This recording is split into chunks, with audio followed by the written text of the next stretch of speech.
बंदी छोड़ सतगुरु रामपाल जी परमेश्वर जी की जय हो।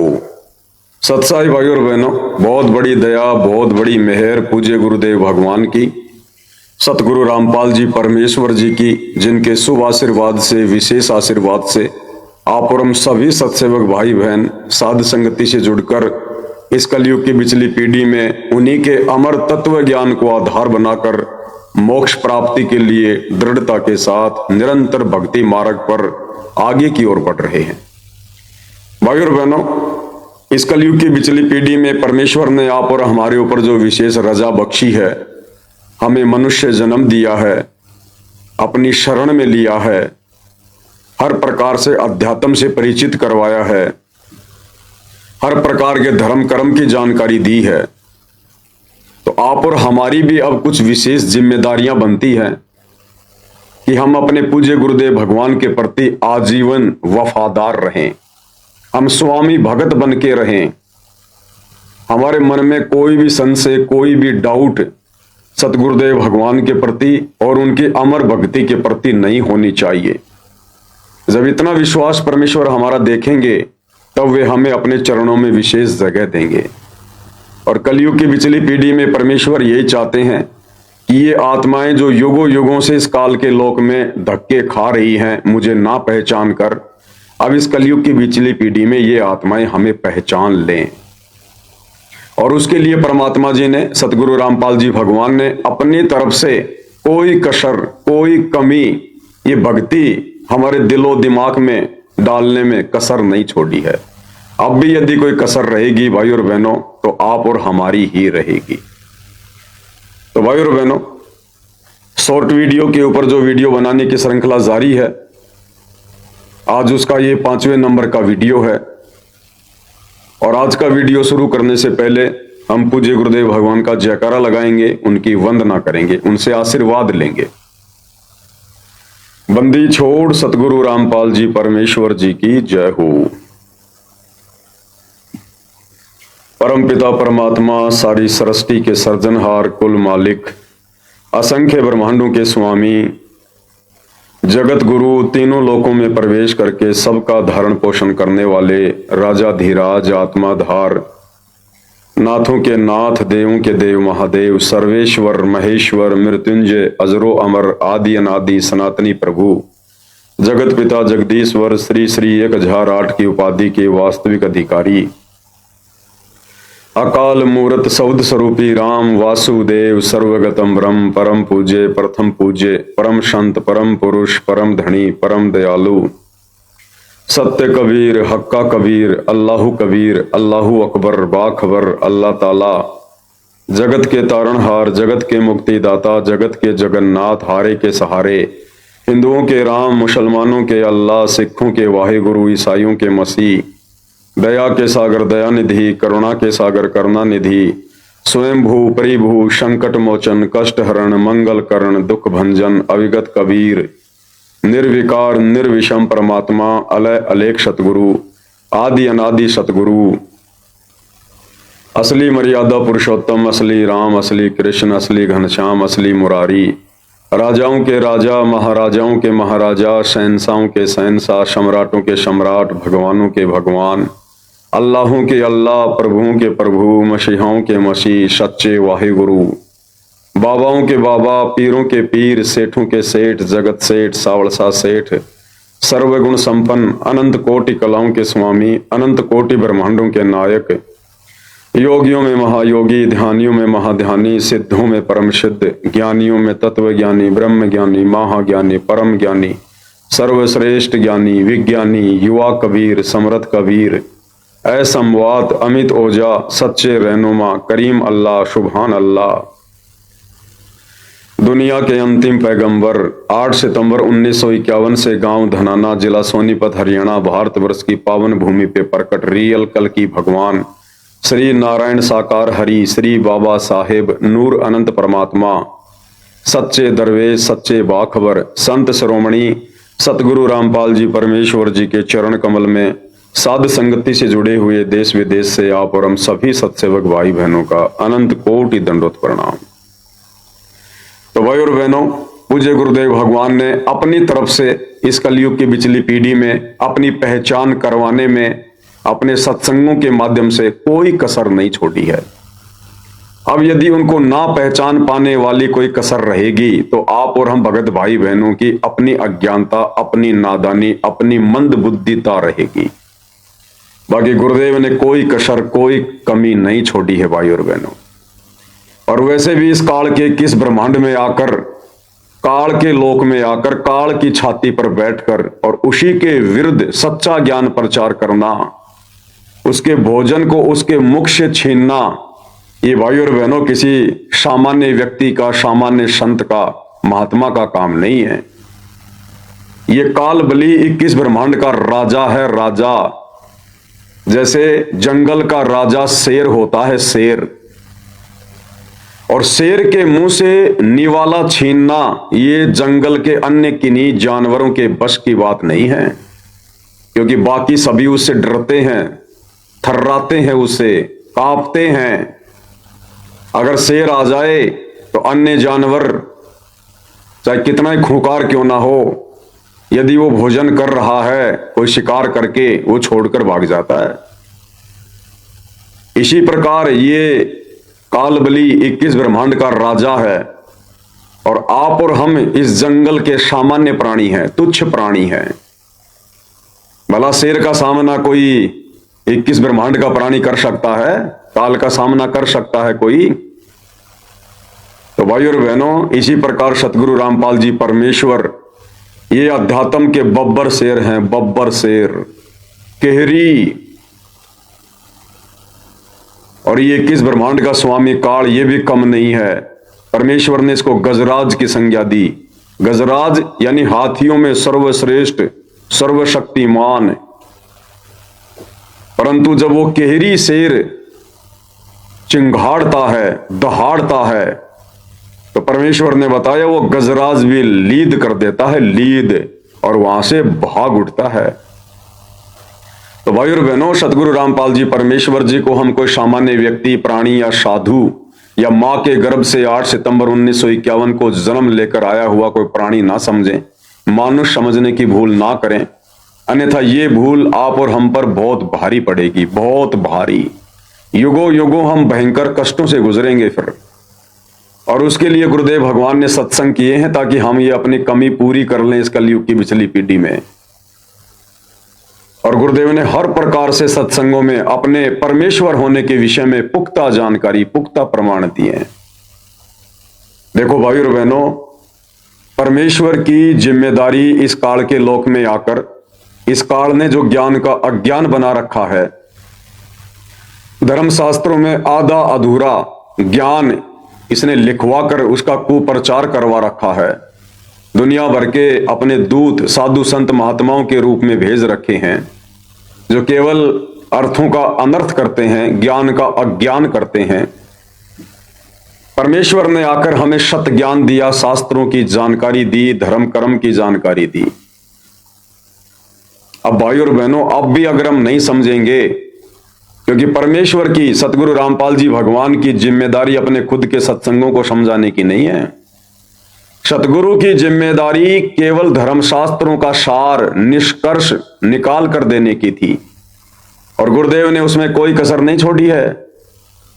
हर धर्म के धर्म ग्रंथ का पूरा विवरण जो हमारे मतलब का है, परमेश्वर ने निकाल कर रख दिया।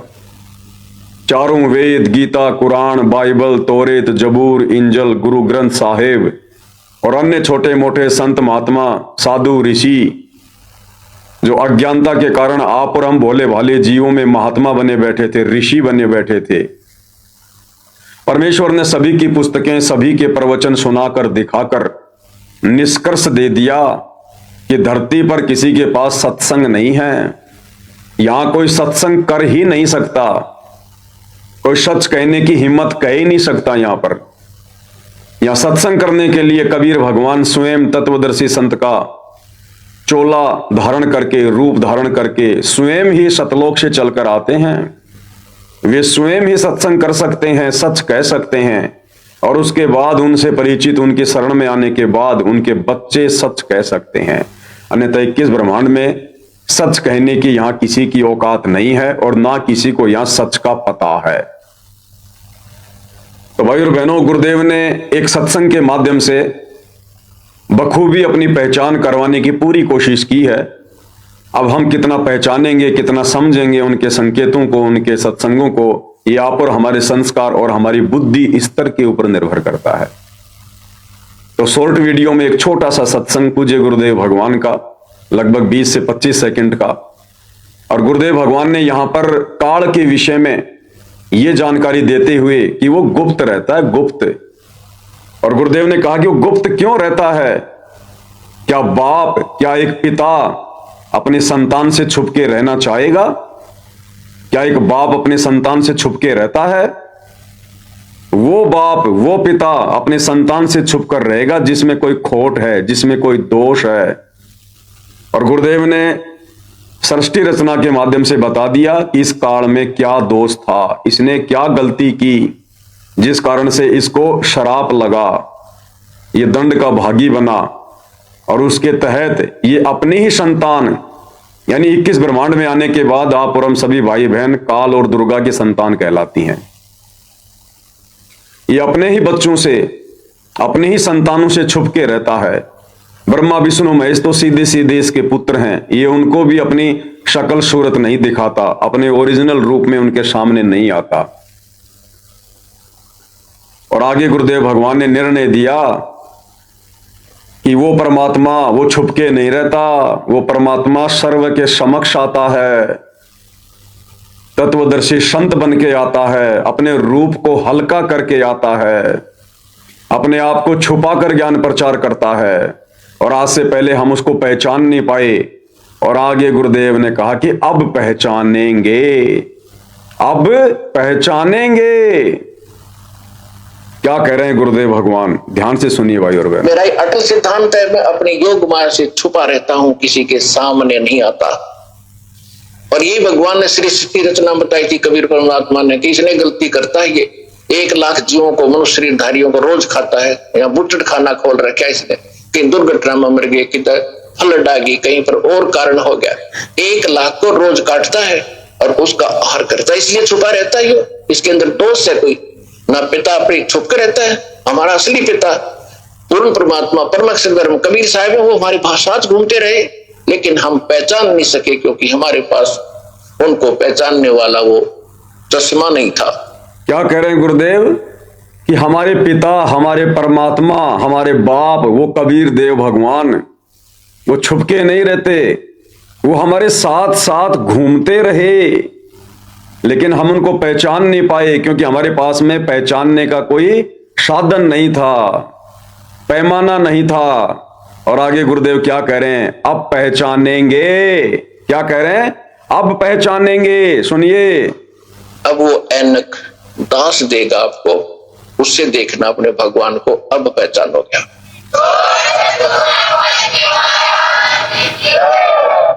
तो गुरुदेव कहते हैं अब वो ऐनक, अब वो चश्मा, तत्व ज्ञान रूपी चश्मा ये दास आपको देगा, अब पहचानोगे आप, अब पहचानोगे। तो भाई और बहनों, वो ऐनक, वो चश्मा आप और हमें मिल चुका है। 1994 से परमात्मा वो ऐनक, वो चश्मा बांट रहे हैं, अपने तत्व ज्ञान का प्रचार प्रसार कर रहे हैं। तो क्या अब हमने उस परमात्मा को पहचान लिया? नहीं पहचाना भाई और बहनों, नहीं पहचाना। गुरुदेव कह रहे हैं कि अब पहचानेंगे, वो हमारे साथ साथ रहता है, अब पहचानेंगे। लेकिन कितनों ने पहचाना? केवल चंद आत्माओं ने पहचाना, केवल चंद आत्माओं ने। बाकी सतलोक आश्रमों से जुड़े हुए हमारे भाई बहन तो उसी दाढ़ी मूछ वाली कबीर जी की समझे जाने वाली, परमात्मा की समझे जाने वाली मुर्दा फोटो को ही भगवान मान रहे हैं। वो भी नहीं पहचान पाए अभी तक। गुरुदेव कह रहे हैं वो हमारे साथ साथ घूमते हैं। अब वो दाढ़ी मूछ वाली फोटो, उसके पैर नहीं है, वो चल नहीं सकती हमारे साथ साथ, वो फिर नहीं सकती, घूम नहीं सकती हमारे साथ साथ। सन 1994 में से कौन चल रहे हैं, कौन घूम रहे हैं, कौन गांव गांव जाकर लोगों की गालियां खाकर, गुंडा और गुंडा कहलवाकर आप और हमारे तक ज्ञान पहुंचा रहा है? वो पहुंचाएगा जिसकी हम संतान हैं, जिसे अपने बच्चों की चिंता है, तो हमारे साथ साथ घूमते रहे गुरुदेव भगवान सन 1994 से, लेकिन हम उनको पहचान नहीं पा रहे थे। अब परमेश्वर ने 2014 बरवाला कांड के बाद साध संगतियां शुरू की, आप और हमें वो चश्मा दिया, वो ऐनक दिया, और साध संगतियों का एक ही लक्ष्य होता है, एक ही टारगेट होता है, गुरु को ही परमेश्वर के रूप में हृदय से स्वीकार करना। तो अब आप और हम भगत भाई बहनों ने जो साध संगति से जुड़े हुए हैं, केवल उन्होंने पहचाना है, बाकी किसी ने नहीं पहचाना। किसी ने भी बस उस दाढ़ी मूंछ वाली कबीर जी के समझे जाने वाली फोटो को ही परमात्मा मान लिया, लेकिन उस फोटो को परमात्मा मानने से आप और हमारी बात नहीं बनेगी। गुरुदेव तो हमारे साथ साथ थे, लेकिन हम उनको पहचान नहीं पा रहे थे, क्योंकि वो अपने आप को छुपा रहे थे, अपने आप को भगवान से अन्य सिद्ध कर रहे थे। एक दास, एक भगत, एक संदेशवाहक, परमात्मा की आत्मा। फिर उन्होंने हमारे को चश्मा दिया, ऐनक दिया, तत्व ज्ञान दिया कि मेरे बच्चे मुझे पहचान लेंगे, और उन्हीं के आशीर्वाद से साध संगति से जुड़कर आज आप और हम सभी भगत भाई बहनों ने अपने परमपिता परमेश्वर को, अपने भगवान को बखूबी पहचान लिया है, सतगुरु रामपाल जी के रूप में। तो एक बार पुनः सुनिए गुरुदेव भगवान के आशीर्वाद से गुरुदेव भगवान क्या कह रहे हैं। मेरा एक अटल सिद्धांत है, मैं अपने योग माया से छुपा रहता हूं, किसी के सामने नहीं आता। और ये भगवान ने सृष्टि रचना बताई थी कबीर परमात्मा ने, कि इसने गलती करता है ये 1 लाख जीवों को, मनुष्य शरीरधारियों को रोज खाता है। यहाँ बुटड़ खाना खोल रखा है इसने, कहीं दुर्घटना में मर गए, किधर फ्लड आ गई, कहीं पर और कारण हो गया। 1 लाख को रोज काटता है और उसका आहार करता है, इसलिए छुपा रहता है ये। इसके अंदर दोष है कोई ना, पिता अपने छुप कर रहता है। हमारा असली पिता पूर्ण परमात्मा परमक्षर कबीर साहब है, वो हमारे पास घूमते रहे, लेकिन हम पहचान नहीं सके, क्योंकि हमारे पास उनको पहचानने वाला वो चश्मा नहीं था। अब वो ऐनक दास देगा आपको, उससे देखना अपने भगवान को, अब पहचान हो गया।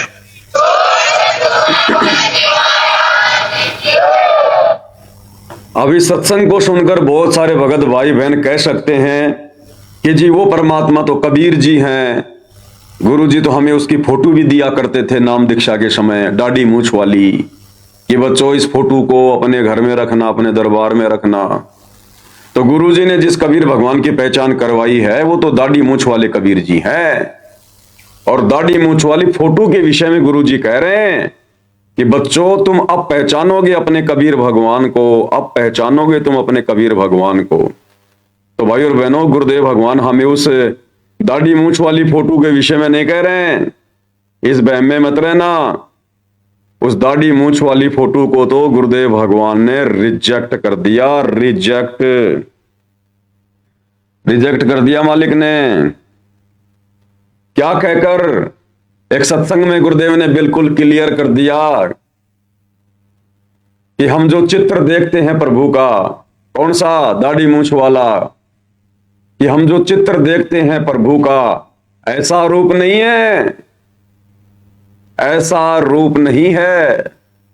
वो तो किसी भी रूप में कभी भी आकर प्रकट हो जाता है, अपनी आत्माओं को ज्ञान देता है, शतलोक की जानकारी देता है। तो गुरुदेव ने कहा ना कि अब पहचानेंगे अपने परमात्मा को।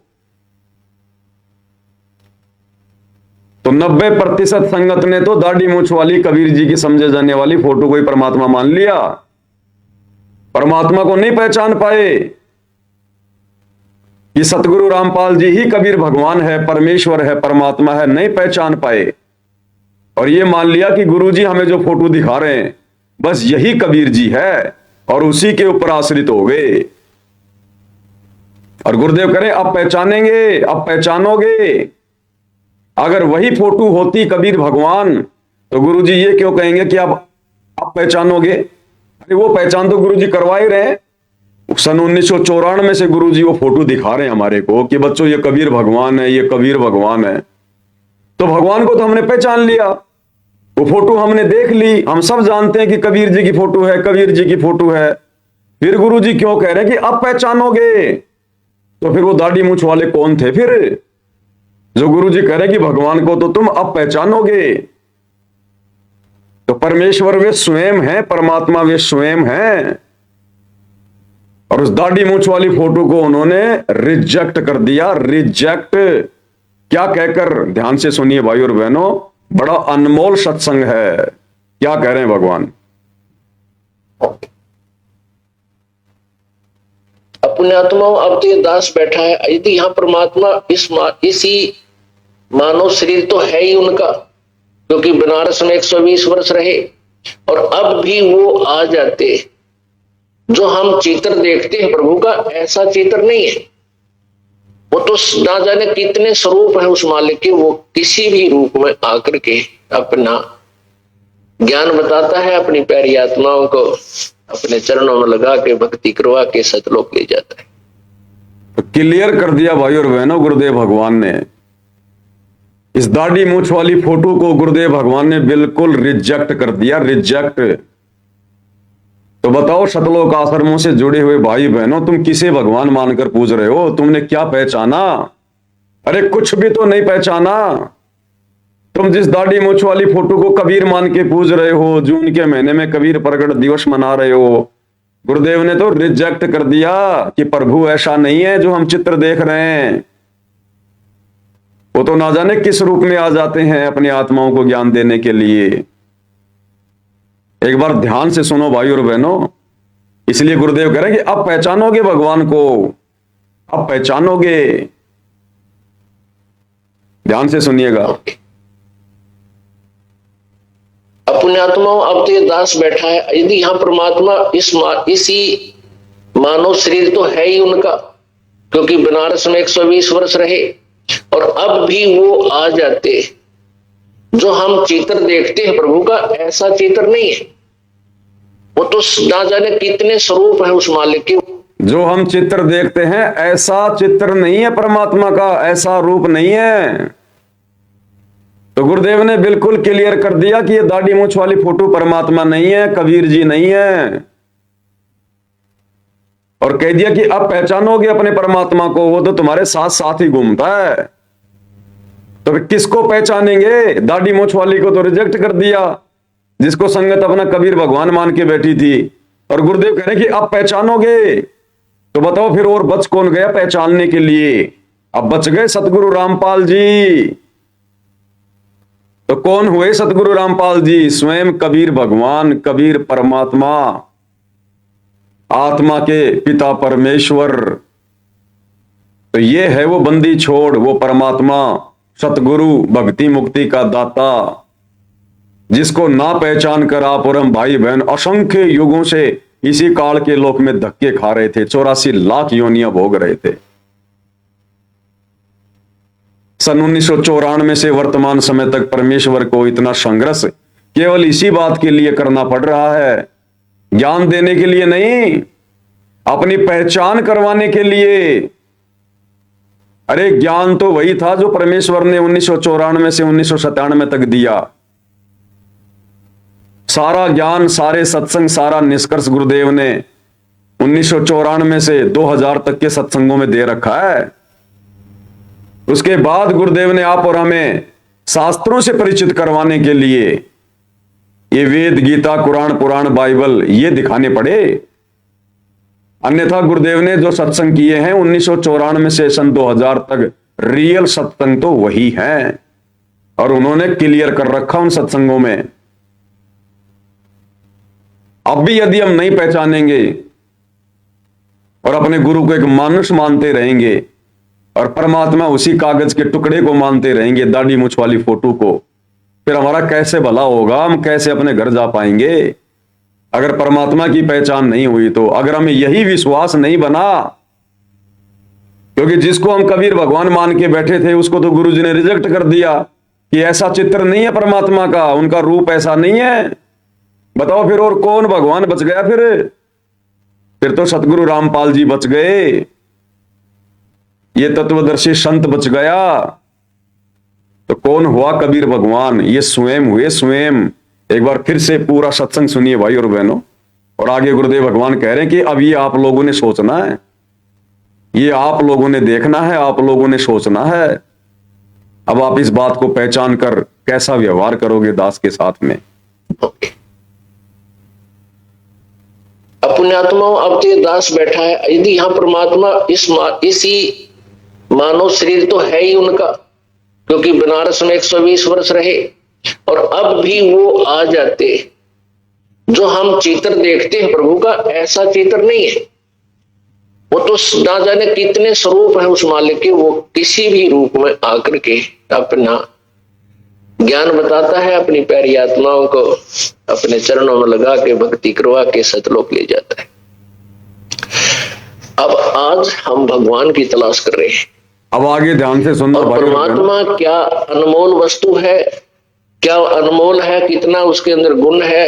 यदि आज हमें वो मिल जाए, आपके सामने आ जाए, तो आपकी क्या स्थिति होगी? एक बार सोचना, जो भक्त आत्माएं हैं गहराई से सोचे। क्या करें गुरुदेव भगवान कि हमें भगवान की तलाश, हमें परमात्मा की तलाश, उसके लिए हम भटक रहे हैं। और अगर आज वो परमात्मा आपके सामने आ जाए, आपसे बातें करे, आपको सत्संग सुनाए, तो आप आत्माओं की कैसी स्थिति होगी?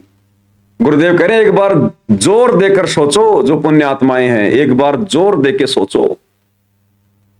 यानी भाई और बहनों, गुरुदेव भगवान ये तो कह नहीं रहे कि मैं कबीर हूं, मैं परमात्मा हूं, लेकिन संकेतों में कहने में कोई कमी नहीं छोड़ रहे।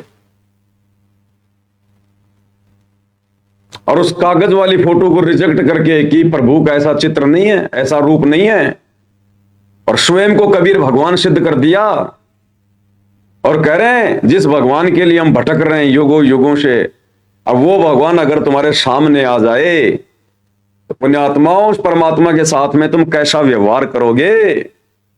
और आगे गुरुदेव कह रहे हैं, मान लो इस आश्रम में इस दास की जगह वो कबीर भगवान आ गए और आपके सामने बैठ के सत्संग कर रहे हैं।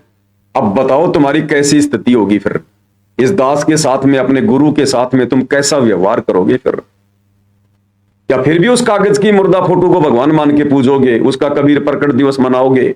उसी को अपने दरबार में रखोगे? जब ये पता चल जाए कि हमारा गुरु ही कबीर भगवान है। ध्यान से सुनो भाई और बहनों। अब जैसे भूखे को भोजन सामने मिल जाए और निर्धन को सामने धन की थैली नजर आवे, तो कैसी तड़फ होगी उसकी। प्यासे को पानी मिल जावे तो कैसी श्रद्धा करेगा, टूट के पड़ेगा उसके ऊपर। धन है तो ठाकर सीने के नु देख कर भाग लेगा, छुपा जो कि इसने कोई देख ना ले। और सामने भोजन है तो ऐसी सब टूट के पड़ जाएगा, फटाफट खाएगा, अपनी जान बचाएगा। ऐसे ही हमें जब परमात्मा आज मिल जावे, आपके सामने आ जावे, क्योंकि हम उसी की तलाश में तो भटक रहे हैं, तो आपकी कैसी श्रद्धा होगी ये आप अपने अपने स्तर से सोच सकते हैं। अब वो भगवान यहां आ जाए, अरदास के स्थान पर बैठकर सत्संग करने लग जाए, क्योंकि ज्ञान तो देना ही पड़ेगा। क्या कह रहे हैं गुरुदेव? अब वो भगवान यहां आ जाए और दास के स्थान पर बैठ के सत्संग करने लग जाए, क्योंकि ज्ञान तो देना ही पड़ेगा, क्योंकि ज्ञान तो देना ही पड़ेगा। यानी कबीर भगवान भी आएगा तो ज्ञान ही देगा। तो सोचो फिर हमारे गुरुदेव कौन है? ज्ञान ही तो दे रहे हैं। वो दाढ़ी मूछ वाली फोटो हमें कोई ज्ञान थोड़ी दे रही है, सत्संग थोड़े सुना रही है, हमारी शंकाओं का समाधान थोड़ी कर रही है। उस दाढ़ी मूछ वाली फोटो से तो लाखों गुना बड़ा और महान ये तुम्हारा भाई पवन दास है, जो आप लोगों की शंकाओं का समाधान कर रहा है, आप लोगों को गुरु की महिमा बता रहा है। अरे उस दाढ़ी मूछ वाली फोटो के बजाय तो अगर मुझ पवन दास के लाइव वीडियो देखो, साथ संगति से जुड़ो, तो लाखों गुना ज्यादा आपको बेटर रिजल्ट मिलेगा, लाखों गुना ज्यादा बेटर। तो गुरुदेव कह रहे हो भगवान आ जावे और अपना ज्ञान देवे, क्योंकि ज्ञान तो देना ही पड़ेगा। तो भगवान आएगा तो ज्ञान ही देगा ना। अरे मान लो वो दाढ़ी मूछ वाला कबीर भी आएगा तो वो भी तो ज्ञान ही देगा, बिना ज्ञान के लेके जाएगा क्या सतलोक? तो सतगुरु रामपाल जी 1994 से वो तत्व ज्ञान ही तो दे रहे हैं, वो दुनिया से न्यारा ज्ञान ही तो दे रहे हैं, शास्त्र प्रमाणित ज्ञान ही तो दे रहे हैं, जो 21 ब्रह्मांड का ज्ञान नहीं है। तो कौन दे सकता है? वो कौन दे रहा है? सतगुरु रामपाल जी दे रहे हैं, ये स्वयं कबीर भगवान दे रहे हैं। और दाढ़ी मूछ वाली फोटो को रिजेक्ट कर दिया। समझदार आत्माओं के लिए संकेत ही काफी है। ये परमात्मा ऐसा नहीं है जैसा तुम इन चित्रों में देख रहे हो। तो बताओ फिर हमने क्यों परमात्मा मान लिया उस दाढ़ी मूछ वाले को? सिर्फ इसीलिए कि बार बार हमें गुरुदेव वो चित्र दिखा रहे हैं, आश्रमों में वो चित्र लगा रहे हैं। अरे वो तो उनकी मजबूरी है। अरे जब तक सतगुरु रामपाल जी के शिष्य, उनके भगत सतगुरु रामपाल जी को ज्ञान को आधार बनाकर कबीर भगवान नहीं मानेंगे, हृदय से स्वीकार नहीं करेंगे, तो सतगुरु रामपाल जी की तो मजबूरी है किसी और को कबीर भगवान बताना, किसी और को परमात्मा बता के सत्संग सुनाना। और जिस दिन इस ज्ञान को आधार बनाकर हम अपने गुरु को परमात्मा मान लेंगे, फिर आगे गुरुदेव को कोई जरूरत नहीं है दाढ़ी मूछ वाली फोटो को भगवान बताना या उसका प्रकट दिवस मनाना। फिर क्या आवश्यकता रह जाएगी जब हमने ओरिजिनल कबीर को पहचान लिया, अपने गुरु को ही कबीर मान लिया? फिर क्यों गुरुदेव जून के महीने में कबीर प्रकट दिवस मनाएंगे? अरे जैसे 2014 बरवाला कांड है, उसके बाद आप और हम भगत भाई बहनों ने कबीर जी को परमात्मा मान लिया। और देखो भाई और बहनों, कबीर जी को परमेश्वर मानने की, यानी सतगुरु रामपाल जी को परमेश्वर मानने की, कबीर भगवान मानने की प्रोसीजर ये कैसे शुरू हुई आप लोगों को पता है? सन 2018 में राजस्थान के जयपुर से ये दास पवन दास, साथ में अपने कजोड़ भाई और साथ में अपने रूपदास भाई, जो कि जयपुर में नाई की दुकान है उनकी, हम तीनों आत्माएं राजस्थान के देवली में साध संगति में गए थे। और वहां से साध संगति पूरी करके रूपदास भगत जी की मारुति 800 गाड़ी थी, उसमें हम गए थे तीनों भाई। और जब हम वापस आए तो एक जगह रास्ते में चाय पीने के लिए रुक गए, क्योंकि उस समय तो बाहर का खाना पीना हम लोग जो है वो किया करते थे। तो रास्ते में पता चला कि यहाँ की चाय बहुत फेमस है, लंबा लंबा कांच का गिलास था। तो रूपदास जी जो है वो चाय ज्यादा पीते हैं, नाई का काम है ना, बिना चाय पिए बिना काम होता नहीं उनसे इतना। तो वहां हम लोगों ने गाड़ी रोक ली साइड में, तीनों भाई चाय पीने लग गए। और गाड़ी में बैठे बैठे देखो रूपदास जी को परमात्मा ने प्रेरणा करी और कहा कि भगत जी, हम लोग क्यों उस दाढ़ी मूछ वाले को भगवान मान के उसका कबीर प्रकट दिवस मना रहे हैं? क्यों ना हम 2019 से अपने गुरु जी को ही कबीर भगवान मानकर, वे तो कबीर हैं ही, क्यों ना हम अपने गुरु जी का ही कबीर प्रकट दिवस मनाएं? क्योंकि भगवान तो दो नहीं हो सकते ना, भगवान तो एक ही है। चाय पीते पीते अचानक से परमात्मा ने उनको प्रेरणा की। तो बीच में फिर कजोड़ भगत जी बोले, भाई बात तो बिल्कुल सही है, भाई बिल्कुल सही बात है भाई, जो हमें ज्ञान दे रहा है, जो हमें नाम दे रहा है, हमें सत्संग सुना रहा है, हमारे लिए गालियां खा रहा है, संघर्ष कर रहा है, तो हमारे लिए तो वही हमारा भगवान हो गया। और अगर वो दाढ़ी मूछ वाला भगवान है तो फिर वो सामने क्यों नहीं आ रहा? फिर वो आकर सत्संग क्यों नहीं सुना रहा? वो फिर काल की तरह छुपके क्यों रहता है अगर वो दाढ़ी मूछ वाला ही भगवान है तो? और भाई और बहनों, ये पीछे जो गुरुदेव भगवान ने अभी बताया आपको कि पुण्यात्माओं, उस प्रभु का रूप ऐसा नहीं है। यानी गुरुदेव खुद दाढ़ी मूछ को रिजेक्ट कर रहे हैं, क्योंकि वर्तमान में संगत जिस फोटो को, जिस चित्र को भगवान मान के पूज रही है, उसके तो दाढ़ी मूछ हैं। और गुरुदेव ने कह दिया कि प्रभु का ऐसा चित्र नहीं है जो हम ये चित्र देख रहे हैं, प्रभु ऐसा नहीं है। इसका मतलब गुरुदेव ने क्लियर कर दिया कि वो दाढ़ी मूछ वाला नहीं है, वो कबीर भगवान, वो दाढ़ी मूछ नहीं रखता, वो बिना दाढ़ी मूछ के है। और दास ने तो 1 लाख रुपए की नगद घोषणा कर रखी है कि सतगुरु रामपाल जी का कोई भी भगत ये साबित कर दे कि सतलोक में कबीर परमात्मा के दाढ़ी मूछ है। और देखो गुरुदेव इस सत्संग में बिल्कुल क्लियर कर रहे हैं कि ऐसा चित्र नहीं है प्रभु का। एक बार फिर से सुनो भाई और बहनों, अपने आत्माओं, अब तो ये दास बैठा है, यदि यहाँ परमात्मा इसी मानव शरीर तो है ही उनका, क्योंकि बनारस में 120 वर्ष रहे और अब भी वो आ जाते। अब सुनो, जो हम चित्र देखते हैं प्रभु का ऐसा चित्र नहीं है। जो हम चित्र देखते हैं प्रभु का ऐसा चित्र नहीं है। तो बताओ फिर संगत ने क्यों इसको कबीर भगवान मान लिया? गुरुदेव तो इसको रिजेक्ट कर रहे हैं, अपने सत्संग में रिजेक्ट कर रहे हैं।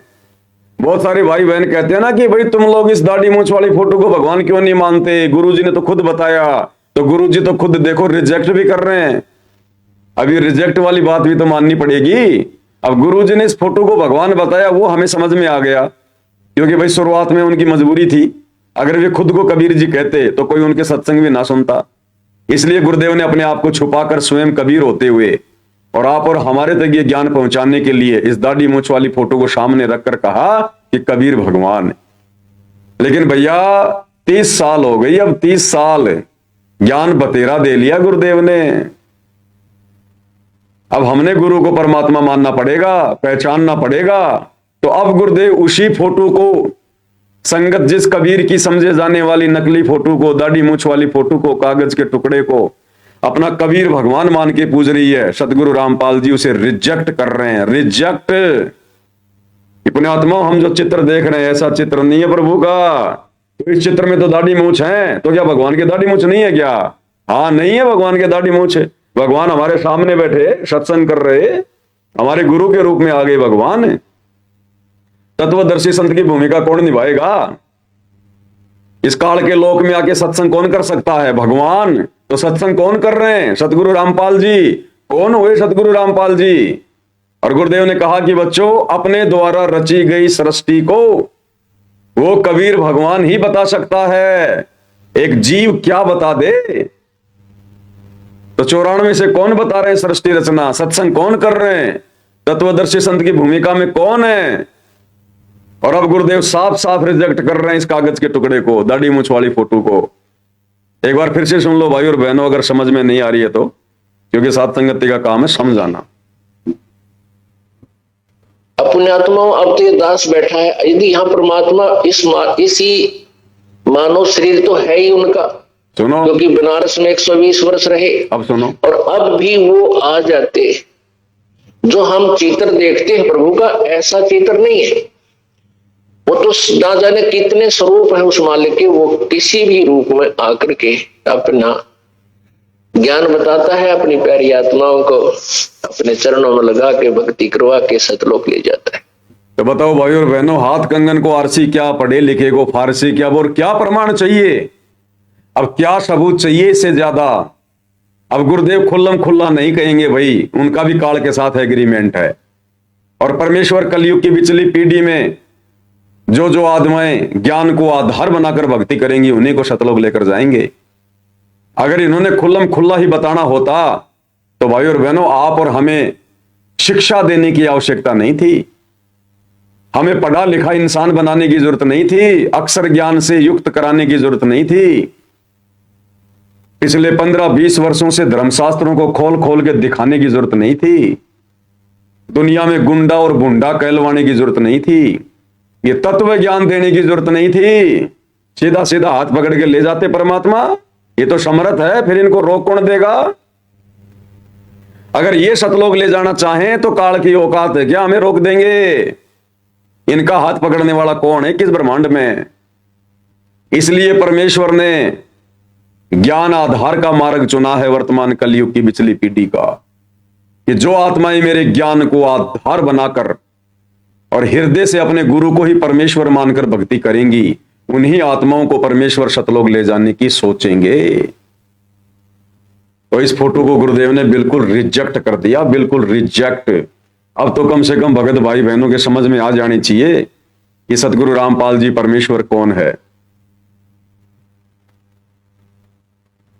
और एक छोटा सा सत्संग आपको और सुनाते हैं भाई और बहनों। इसमें गुरुदेव ने बिल्कुल क्लियर कर दिया और भी। और क्या कह रहे हैं गुरुदेव भगवान, ध्यान से सुनिएगा। यदि इस दास के स्थान पर आज कबीर परमेश्वर भी आ जाते, क्योंकि जिस समय कबीर परमेश्वर जिस रूप में आए थे वो तो तुमने देखा नहीं वर्तमान वाला ने, और वो परमात्मा किस रूप में आए थे ये तो जो हमने चित्र बनाए तो हमारा एक अपना इमेजन है, अपना सपोजिशन है, अपना माना हुआ बना है। लेकिन वो परमात्मा अब आ जाए तो जिस रूप में वो पहले आया था वो तो तुमने देखा नहीं, और ईब जिसमें आ रहा उसने तुम मानो को नहीं। तो बात कैसे बनेगी? अब बताओ भाई और बहनों, इतना क्लियर कर दिया गुरुदेव ने, अंधे से अंधा, मूर्ख से मूर्ख व्यक्ति भी समझ जाए कि गुरुदेव भगवान क्या कहना चाह रहे हैं, कहां निशाना लगाना चाह रहे हैं, क्या कह रहे हैं गुरुदेव भगवान। एक एक शब्द को दोबारा ध्यान से सुनो भाई और बहनों। यदि इस दास के स्थान पर आज कबीर परमेश्वर भी आ जाते, क्योंकि जिस समय कबीर परमेश्वर जिस रूप में आए थे वो तो तुमने देखा नहीं। क्या कह रहे हैं गुरुदेव कि जिस समय कबीर परमात्मा जिस रूप में आए थे, यानी 650 साल पहले, तो गुरुदेव कह रहे हैं कि वो रूप तो तुमने देखा नहीं वर्तमान वालों ने। तो फिर भाई ये फोटो किसकी है? अरे फिर ये फोटो किसकी है दाढ़ी मूंछ वाली? इसी को तो सब कबीर जी मान के पूछ रहे हैं कि 650 साल पहले आए थे। और गुरुदेव कह रहे हैं कि पुण्यात्मा जिस समय कबीर परमात्मा आए थे 650 साल पहले, वो जिस रूप में आए थे, जैसी उनकी शक्ल थी, उनका चेहरा था, वो तो तुम लोगों ने देखा नहीं वर्तमान वालों ने, यानी आप और हमने, कलयुग की पिछली पीढ़ी वालों ने। तो फिर गुरुजी जो ये दाढ़ी मूंछ वाली फोटो दिखा रहे हैं, फिर ये किसकी है? तो समझ जाओ भाई और बहनों, अब तो समझ जाओ कि 650 साल पहले परमात्मा जिस रूप में आए थे वो तो तुमने देखा नहीं वर्तमान वालों ने, यानी आप और हमें कह रहे हैं गुरुदेव। तो रिजेक्ट कर दिया गुरुदेव ने इस दाढ़ी मूंछ वाली फोटो को। अगर यही कबीर होता, यही कबीर का रूप होता, तो ये बात क्यों कहेंगे गुरुदेव कि 650 साल पहले परमात्मा जिस रूप में आए थे वो तो तुमने देखा नहीं वर्तमान वालों ने। दोबारा सुन लो। यदि इस दास के स्थान पर आज कबीर परमेश्वर भी आ जाते, क्योंकि जिस समय कबीर परमेश्वर जिस रूप में आए थे वो तो तुमने देखा नहीं वर्तमान वालों ने, वो तो तुमने देखा नहीं वर्तमान वालों ने। फिर गुरुजी हमें जो फोटो दिखा रहे हैं, नाम दीक्षा के समय दे रहे हैं दाढ़ी मूंछ वाली, फिर ये किसकी है? और आगे सुनो क्या कह रहे हैं। वो परमात्मा किस रूप में आए थे, ये तो जो हमने चित्र बनाए तो हमारा एक अपना इमेजन है, अपना सपोजिशन है, अपना माना हुआ बनाया हुआ क्या कह रहे हैं गुरुदेव? और वो परमात्मा जिस रूप में आए थे, ये जो हमने फोटोएं बना रखी हैं, जो चित्र बना रखे हैं, ये दाढ़ी मूंछ वाले, गुरुदेव कहते हैं ये तो हमारी सोची हुई है, ये तो हमारी इमेजिन है, ये तो कल्पना है, कल्पना।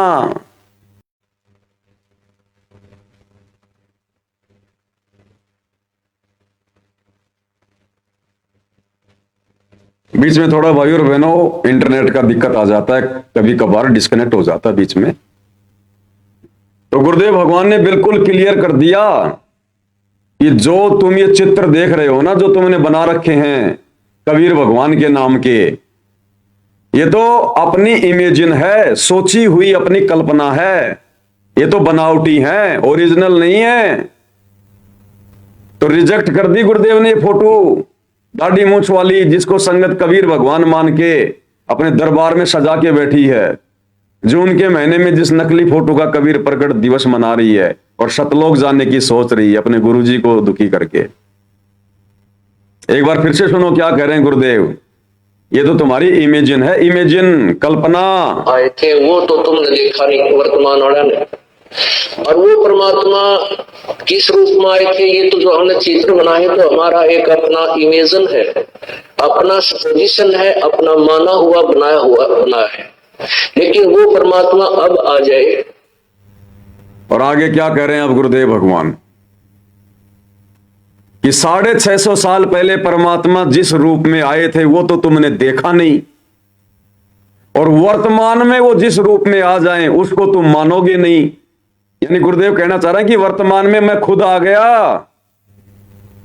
अब मुझे तुम मानोगे नहीं, तो मोक्ष होगा कैसे, सतलोक जाओगे कैसे? क्या कह रहे हैं कि 650 साल पहले वो भगवान जिस रूप में आए थे वो तो तुमने देखा नहीं, और वर्तमान में जो आया हुआ है अगर वो आ जाए उसको तुम मानो नहीं, तो मोक्ष कैसे होगा? फिर सुनो। जिस रूप में वो पहले आया था वो तुमने देखा नहीं, और ईब जिसमें है उसने तुम मानो को नहीं। तो फिर कैसे बात बनेगी, फिर कैसे मोक्ष होगा? अब इससे ज्यादा खुलकर और क्या कहेंगे गुरुदेव भगवान, बिल्कुल क्लियर कर दिया परमात्मा ने। इसलिए भाई और बहनों, हम सत्सेवकों ने उस दाढ़ी मूछ वाली फोटो को, जो लाखों की भोली भाली संगत बेचारी कबीर मान के पूज रही है, हमने उस फोटो को रिजेक्ट कर दिया, उस फोटो को फाड़ फाड़ के फेंक दिया, हमने अपने घरों से बाहर निकाल दिया और अपने घर पर, अपने दरबार में केवल गुरुदेव भगवान की ही फोटो रखी है। एकमात्र उन्हीं की तस्वीर रखी हमने, ओरिजिनल कबीर की, जिंदा कबीर की, रियल कबीर की।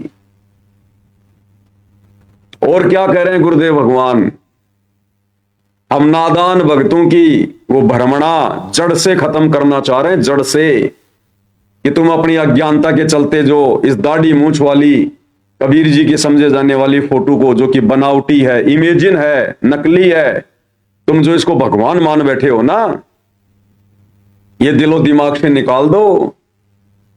अब और क्या कह रहे हैं गुरुदेव भगवान इस अनमोल सत्संग में, कि पुण्यात्माओं, तुम ये ना समझना कि वो कबीर भगवान आएगा तो टोपी टापी लगा के आएगा, दाढ़ी वाड़ी लगा के आएगा, जो तुम इन फोटो में देख रहे हो। क्या कह रहे हैं भाई और बहनों, ध्यान से सुन लो, अपने विषय में क्या बता रहे हैं गुरुदेव, क्या समझाना चाह रहे हैं। और उस दाढ़ी मूछ वाली फोटो को, उस सिर पे टोपा, दाढ़ी वाड़ी, मूछ वाछ, गुरुदेव उसको रिजेक्ट कर रहे हैं कि ये ना सोचना कि आज भी अगर वो कबीर भगवान आएगा तो दाढ़ी वाड़ी लगा के आएगा, टोपा टापा पहन के आएगा। सुनिए क्या कह रहे हैं गुरुदेव भगवान, अनमोल सत्संग। आज ये दास आपके पास है और अब कबीर परमात्मा आ जाए। अब जरूरी नहीं है वो कबीर भगवान इस स्वरूप में जो आप रोज देखते हो, दाढ़ी दूढ़ी बढ़ाकर टोपी टापी पहन के ना, वो किसी भी रूप में आ सकता है। और यहाँ इस दास के स्थान पर वो परमेश्वर आ जाए और आपके साथ ऐसे ही ज्ञान देवे, आपको आशीर्वाद देवे, मिले, सत्संग करें, तो आप उनके साथ क्या व्यवहार करोगे। अब जो पुण्यात्मा है वो तो समझ गए होंगे क्या व्यवहार कराएंगे, कि परमात्मा की तलाश है, परमात्मा सामने, फिर व्यवहार के फिर तो समर्पण होगा। तो कहने का भाव ये है कि जैसे ये दास उस परमेश्वर का ही स्वरूप मानना होगा। कैसे, जैसे एक क्लियर कर दिया गुरुदेव भगवान ने, क्लियर, कि जो पुण्यात्मा है वो तो समझ गई होंगी, जो पुण्यात्मा है, जो विशेष आत्मा है, जो अधिकारी आत्मा है, गुरुदेव कह रहे हैं वो तो समझ गई होंगी कि भाई फिर व्यवहार क्या, फिर तो समर्पण करेंगे, समर्पण। तो गुरुदेव कहना चाह रहे हैं कि नादानो, वो कबीर भगवान तुम्हारे सामने बैठा, तुम्हारा गुरु, तत्वदर्शी संत, और परमात्मा मानकर कि मम संत मुझे जान मेरा ही स्वरूपम, समर्पित हो जाओ, समर्पित, अग्रम अग्रम की अब कोई गुंजाइश नहीं होनी चाहिए। अब इससे ज्यादा और क्या समझाएंगे गुरुदेव।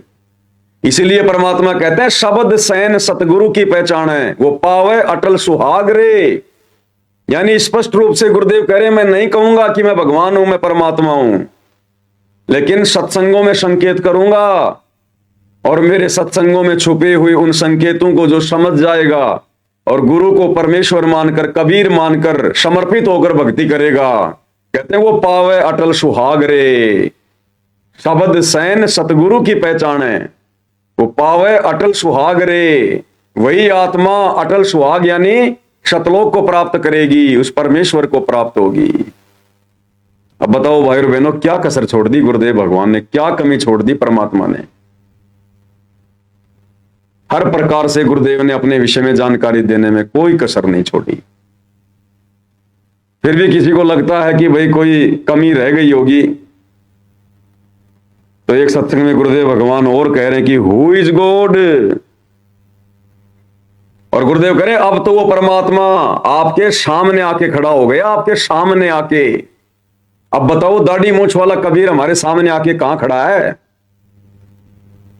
और गुरुदेव इस 2 मिनट के सत्संग में लास्ट में कह रहे हैं कि पुण्यात्माओं, अब तो वो कबीर परमात्मा आपके सामने आके खड़ा हो गया, सामने आके। अरे सामने आके खड़ा वो होगा जो जिंदा होगा, जो साक्षात होगा। वो फोटो हमारे सामने क्या खड़ी होगी? क्या कह रहे हैं गुरुदेव भगवान इस अनमोल सत्संग में? अपने आत्माओं, परमात्मा ने 600 वर्ष पहले बताया था, धर्मदास ये जग बोरा ना, कोई न जाने पद निर्वाणा। यही कारण मैं कथा पसारा, सबसे कहिए एक राम न्यारा। अब अपनी महिमा आप ही बता रहे हैं। अब मैं तुमसे कहूं चिताई, ते देव की उत्पत्ति भाई। कुछ संक्षेप कहूं गहुराई, सब संशय तुमरे मिट जाई। कहते हैं मां अष्टंगी पिता निरंजन, ये जमदारुण वंशन अंजन। पहले कीन निरंजन राई, पीछे से माया उपजाई। माया रूप देख अति शोभा, देव निरंजन तन मन लोभा। निरंजन कीने भोग विलासा, माया को रही तब आशा। 3 पुत्र अष्टंगी जाए, ब्रह्मा विष्णु शिव नाम धराए। अब सुनिए, अपने आत्माओं, एक तो परमात्मा सामने आके खड़ा हो गया, आई एम गॉड। क्या कह रहे हैं कि पुण्यात्मा, इब तो परमात्मा सामने आके खड़ा हो गया कि आई एम गॉड। इब, अरे कलयुग की पिछली पीढ़ी में आप और हमारे सामने कि पुण्यात्माओं, इब तो परमात्मा हमारे सामने आके खड़ा हो गया कि आई एम गॉड। अब इससे ज्यादा और क्या कहेंगे? अब खुल के नहीं कहेंगे कि मैं ही कबीर हूं। क्या कह रहे हैं एक बार फिर से ध्यान से सुन लो। निरंजन कीने भोग विलासा, माया को रही तब आशा। सुनो, 3 पुत्र अष्टंगी जाए, ब्रह्मा विष्णु शिव नाम धराए। पुण्यात्माओं, अपनात्माओं, एक तो परमात्मा सामने आके खड़ा हो गया, आई एम गॉड। इब तो परमात्मा सामने आके खड़ा हो गया कि आई एम गॉड। और फिर गुरु जी क्या कह रहे हैं? अब आपने यही निर्णय करना है, हु इज गॉड। अब आपने यही निर्णय करना है कि हु इज गॉड, परमात्मा कौन है? वो दाढ़ी मूंछ वाली कबीर जी की समझे जाने वाली फोटो, या खुद तुम्हारा गुरु जो अपनी महिमा स्वयं तुम्हें बता रहा है, समझा रहा है? क्या कह रहे हैं? अब आपने यही निर्णय करना है। कबीर साहब कहते हैं आई एम गॉड। और बालक तो बालक अंधे से अंधा इन वचनों को सुनकर समझ सकता है कि हु इज गॉड। सबसे पहले हमने ये निर्णय करना है, हु इज गॉड। क्या कह रहे हैं गुरुदेव कि अंधे से अंधा, बालक से बालक भी इन वचनों को सुनकर ये निर्णय कर सकता है कि हु इज गॉड। और सबसे पहले हमने यही निर्णय करना है कि हु इज गॉड, परमात्मा कौन है। इन वचनों को सुनकर, क्या ये वचन, ये प्रवचन, ये सत्संग कबीर जी के अलावा कोई सुना सकता है? ये ज्ञान, ये तत्व ज्ञान, सृष्टि रचना कबीर जी के अलावा कोई बता सकता है? इस काल के लोक में, इसके क्षेत्र में, इसकी छाती पर बैठकर लाखों आत्माओं को ये तत्व ज्ञान कोई बता सकता है, कोई सुना सकता है क्या? इस काल रूपी शेर के मुंह से निवाड़ा यहां का कोई गीदड़ निकाल सकता है क्या?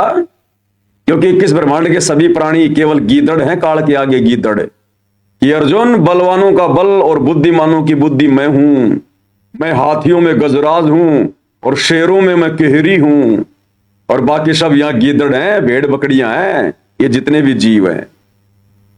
तो गुरुदेव कह रहे इन वचनों को सुनकर, इन प्रवचनों को सुनकर कति बालक से बालक और अंधे से अंधा भी समझ सकता कि हु इज गॉड।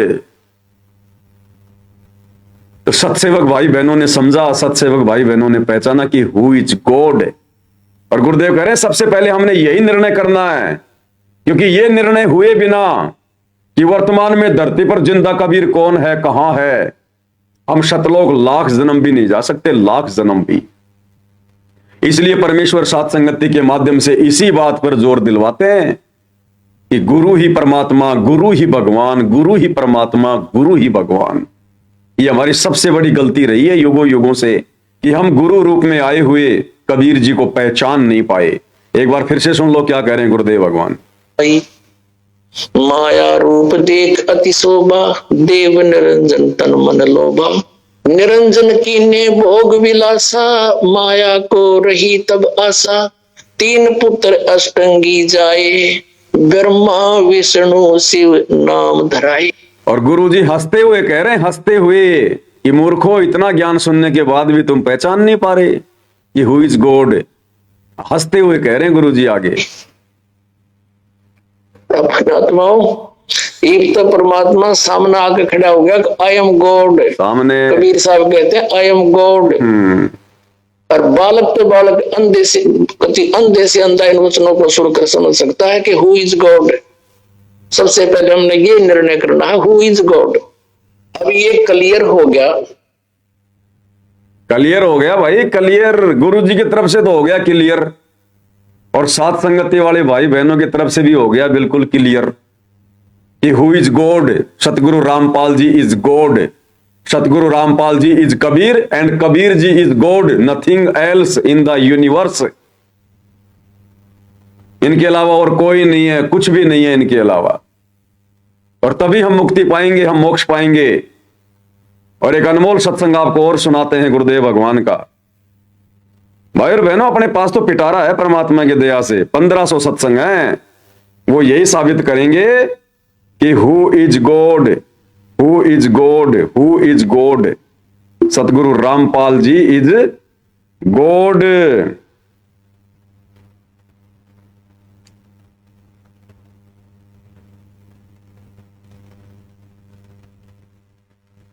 अभी सत्संग में देखिए भाई और बहनों, पूज्य गुरुदेव भगवान किस प्रकार से कह रहे हैं कि पुण्यात्माओं, जब भी ये दास आपके सामने आए तो आप ये ना समझना कि रामपाल आ गया, ये समझना कि कबीर भगवान आ गए। इसलिए गुरुदेव कह रहे हैं कि इन वचनों को सुनकर अंधे से अंधा और कति बालक से बालक, क्योंकि बालक मंद बुद्धि होता है, गुरुदेव कहते हैं इतना तुम्हें क्लियर कर दिया, मंद बुद्धि से मंद बुद्धि व्यक्ति भी इन सत्संगों को सुनकर यह समझ सकता है, निर्णय कर सकता कि हु इज गॉड, कबीर कौन है वर्तमान में धरती पर। और क्या कह रहे हैं गुरुदेव भगवान। तो गुरु जी के सामने आते ही आपको ऐसा महसूस हो जैसे मैं भगवान के सामने जा रहा हूं। अति विनम्रता हो, अति हो, आंखों में एक विशेष प्यार हो, आत्मा गदगद हो। और जब भी गुरुदेव आपके समक्ष आए, आप ये ना समझिए कि ये दास रामपाल आ गया है, ये समझे कि भगवान आ गए। ये दास भगवान नहीं है, लेकिन आपकी रिहर्सल कराने के लिए ये एक कठपुतली, एक ड्रावा आपके सामने रखना पड़ेगा, खड़ा रहना पड़ेगा, ताकि आप जो परमात्मा आवे तो वहां कोई रिहर्सल में उनके सामने को जो वास्तविक आपकी परेड होगी उसमें कमी ना रहे। गुरुदेव भगवान अपने विषय में, अपने कबीर भगवान होने के विषय में वास्तविकता भी बता गए और अपने आप को इस काललोक के विधान के अनुसार छुपा भी गए कि जब भी ये दास आपके सामने आवे तो ये ना समझना कि रामपाल आ गया, ये समझना कबीर भगवान आ गया। और फिर अपने आप को छुपा गए कि ये दास भगवान नहीं है, लेकिन आपने मानना पड़ेगा। अरे जो है ही नहीं वो कैसे कह सकता है कि मैं कबीर भगवान हूं। वही कह सकता है जो असल में भगवान है, जो असल में परमात्मा है, जो असल में परमेश्वर है।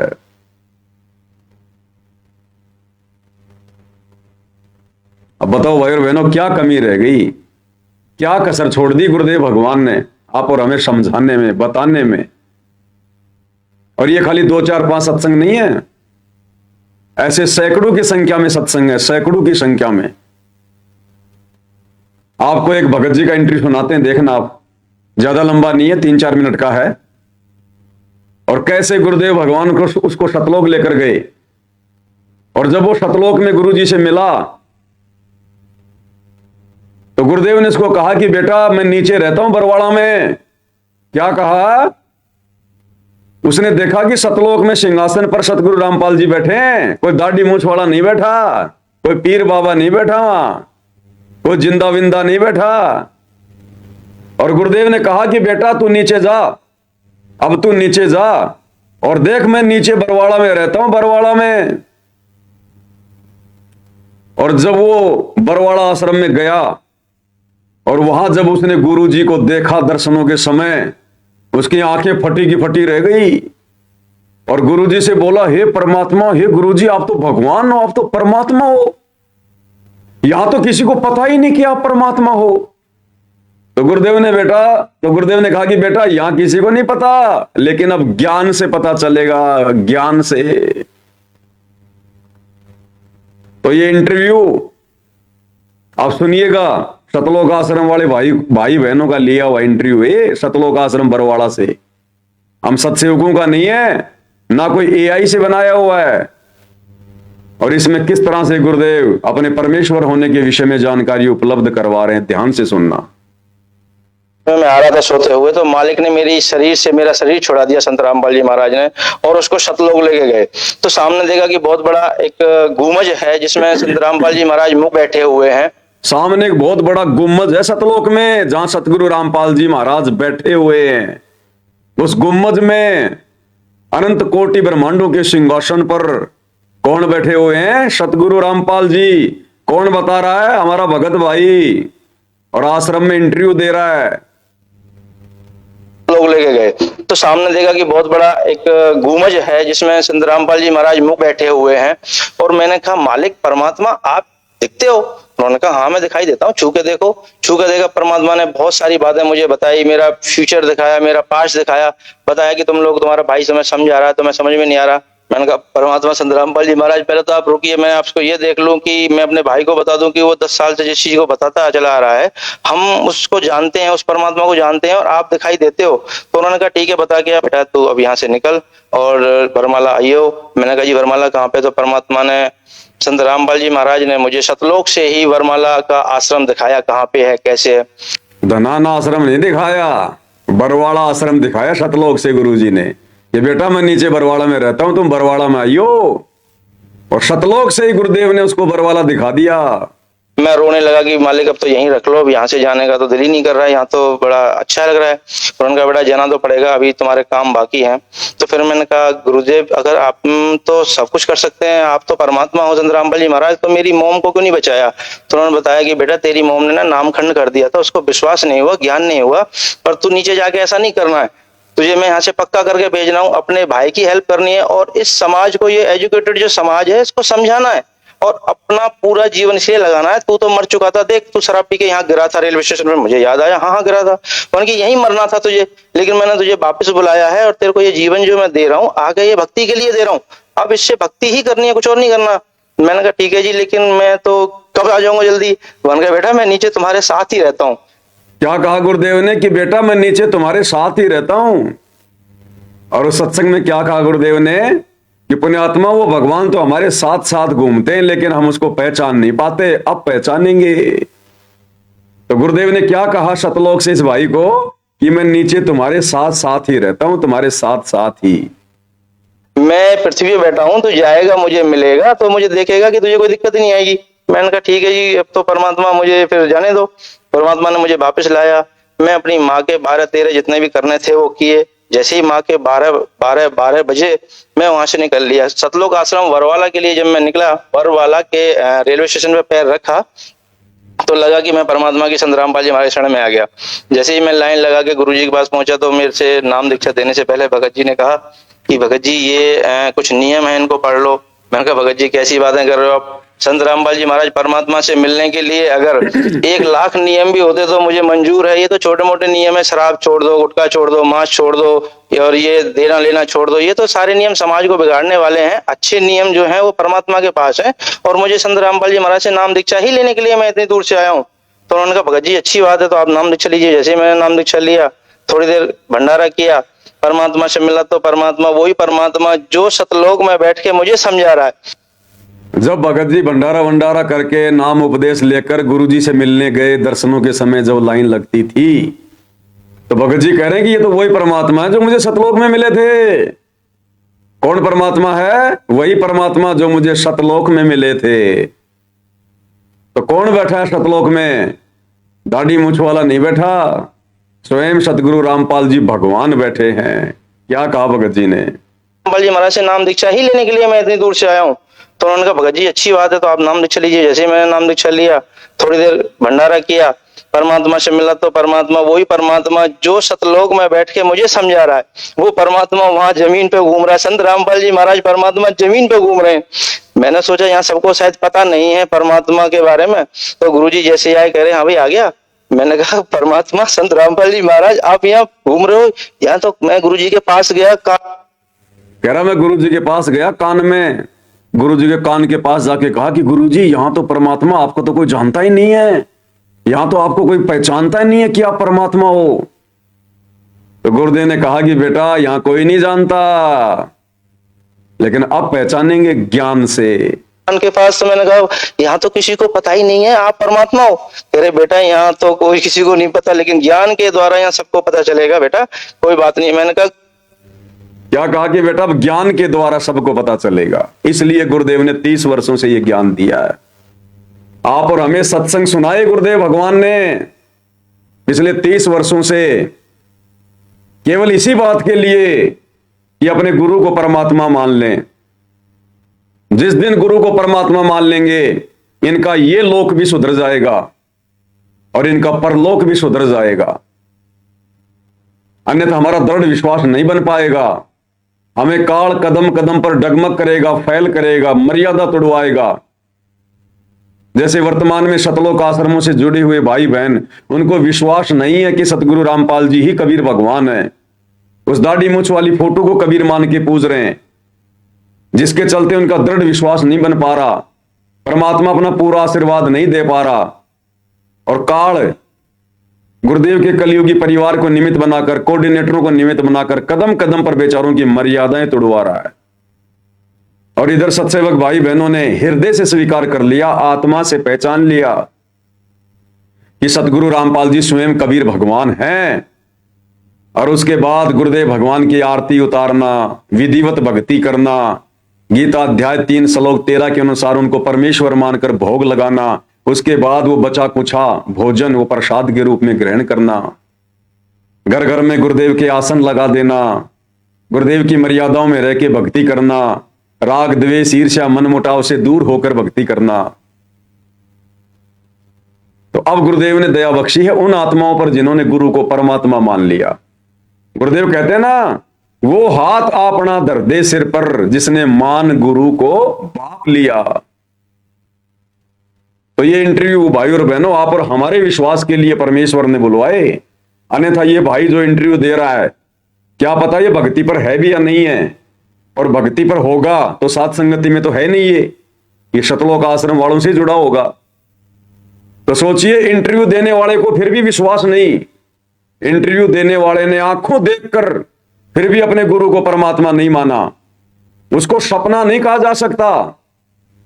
जो उसने सतलोक में देखा, जो उसने स्वप्न में देखा, वो सपना नहीं कहा जा सकता। सपने की बात उसने सारी बता दी कि मैं सपने में ऊपर गया, वहां गुरुजी मिले, गुम्बज में बैठे थे और गुरुजी ने वहीं से मुझे बरवाला दिखाया और फिर इसका सपना टूटा। इसने अपनी मां के 12-13 जो भी करने थे वो किए उसकी मृत्यु के बाद। और उसके बाद ये हकीकत में बरवाड़ा आश्रम में गया, सपने में नहीं गया, हकीकत में गया। और जब गुरुजी से मिला तो गुरुजी ने कहा भाई आ गया। तो इसने कहा कि गुरुजी यहां तो किसी को पता ही नहीं कि आप परमात्मा हो। तो गुरुजी ने कहा कि बेटा यहां तो किसी को नहीं पता, लेकिन अब पता चलेगा ज्ञान से। ये ज्ञान इसीलिए दिया गुरुदेव भगवान ने, मुर्दों की पूजा करवाने के लिए ज्ञान नहीं दिया कि मुर्दों सेती प्रीत लगावे ना जाने सतगुरु मेरे नो। तो मुर्दा फोटो कबीर जी की समझे जाने वाली उस मुर्दा को भगवान मानकर और उनकी पूजा हो रही है। गरीबदास जी की फोटो मुर्दा को तुम पूज रहे हो इन आश्रमों में, उनका बोध दिवस मना रहे हो। और जिंदा सतगुरु हमारे साथ साथ घूम रहा, अनमोल ज्ञान दे रहा, सौ सुख दे रहा, उसको हमने ठंडे बस्ते में पटक रखा है। इसलिए वो परमात्मा हिसार जेल जाके बैठ गए अंत में कि मूर्खों से तो जेल भली, जब समझ जाएंगे तब देखूंगा। तो अब परमेश्वर अगर हिसार जेल से बाहर आएंगे तो अपनी उन विशेष पुण्य आत्माओं के लिए आएंगे, उनको आगे की भक्ति देने के लिए आएंगे, जिन्होंने अपने गुरु को उनके हिसार जेल में रहते सहते उनके ज्ञान को आधार बनाकर हृदय से आत्मा से परमेश्वर मान लिया। परमेश्वर उन आत्माओं के लिए आएंगे गुरुदेव भगवान। और यही कारण है भाइयों और बहनों, गुरु रूप में आए हुए कबीर परमेश्वर को कबीर परमेश्वर ना मानने के कारण ही संगत दुखी है। तब तक ही भगत दुखी रहता है, ना ढंग से उसके सांसारिक कार्य होते, ना अध्यात्म में उसे विशेष कोई लाभ मिलता, ना कोई राहत मिलती। दो नावों की सवारी में रहता वो, क्योंकि वो खुद ज्ञान को अच्छे से ना समझकर दो नावों की सवारी कर रहा होता है। तब तक ही भगत दुखी है, परेशान है। और जिस दिन हम गुरु को परमेश्वर मान लेंगे उस दिन हमारी यह समस्या समाप्त हो जाएगी, रोजी रोटी की, काम धंधे की, सांसारिक समस्याओं की। क्योंकि गुरुदेव भगवान ने एक शॉर्ट वीडियो में एक सत्संग में बिल्कुल क्लियर कर दिया, इस विषय को समझाते हुए बिल्कुल क्लियर कर दिया गुरुदेव भगवान ने। और क्या कह रहे हैं परमात्मा कि जब तक तुम दोगला सा व्यवहार करते हो ना अपने गुरु जी के साथ में, दोगला सा व्यवहार, तब तक तुम्हें यहां के संपूर्ण लाभ नहीं मिलेंगे, तुम्हारे कार्य सिद्ध नहीं होंगे उस लेवल पर जिस लेवल पर होने चाहिए भगवान के शरण में आने के बाद। और जिस दिन तुम अपने गुरु को परमेश्वर मान लोगे, विश्वास कर लोगे, उस दिन देखना तुम, जब तुम परमेश्वर के अनुकूल हो जाओगे, फिर देखना तुम फिर क्या करता है ये परमात्मा। तो क्या कह रहे हैं गुरुदेव भगवान, और उन भाई बहनों के लिए विशेष है ये जो दोगले से चल रहे हैं भक्ति पर, दोगले से, वही दुखी हैं, वही परेशान है। अन्यथा परमेश्वर के दरबार में किस बात की देर और किस बात की कमी। भाई सतगुरु के दरबार में कमी काहे की नाई, और हंसा मोज ना पावता, तो भाई चूक चाकरी माई, कोई सेवा में, कोई ज्ञान में, कोई मर्यादाओं में त्रुटि है। भगवान को ना पहचान पाने के कारण हम दुखी हो रहे हैं, अन्यथा परमात्मा के दरबार में कोई कमी नहीं है। क्या कह रहे हैं गुरुदेव भगवान, तो सार शब्द के बिना मोक्ष नहीं, तो भगवान कितने क्लियर करते हैं, कह कबीर तुम सत कर मानो, या सत मान लियो, या सार शब्द से तुम्हारा जन्म मरण कटेगा। सार शब्द सरजीवन बूटी समझ लेना, इस जन्म मरण के रोग के नाश करने की और कोई मंत्र नहीं है। तो और कोई मंत्र नहीं है सार शब्द के अलावा जन्म मरण का रोग काटने के लिए। और आगे बताएंगे आपको फिर जन्म मरण का रोग कौन काटेगा, वो सार शब्द कौन है असल में। एक बार फिर से सुन लो गुरुदेव क्या कह रहे हैं सार शब्द के विषय में, फिर समझ में आएगा आपको, सार शब्द भी समझ में आ जाएगा। तो सार शब्द के बिना मोक्ष नहीं, तो भगवान कितने क्लियर करते हैं, कह कबीर तुम सत कर मानो, या सत मान लियो, या सार शब्द से तुम्हारा जन्म मरण कटेगा।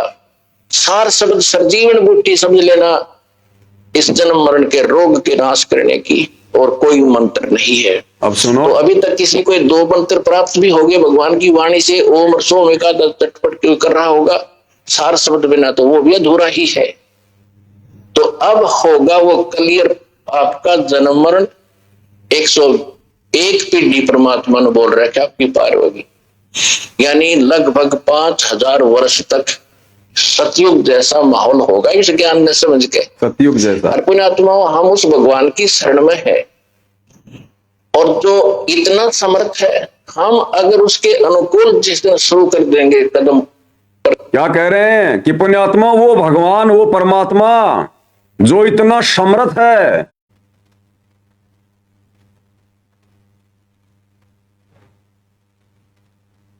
थोड़ा नेट का प्रॉब्लम आ जाता है भाई और बहनों बीच बीच में। तो क्या कह रहे हैं गुरुदेव भगवान की पुण्यात्मा वो परमात्मा, वो समर्थ भगवान जो सब कुछ कर सकता है, सब कुछ दे सकता है।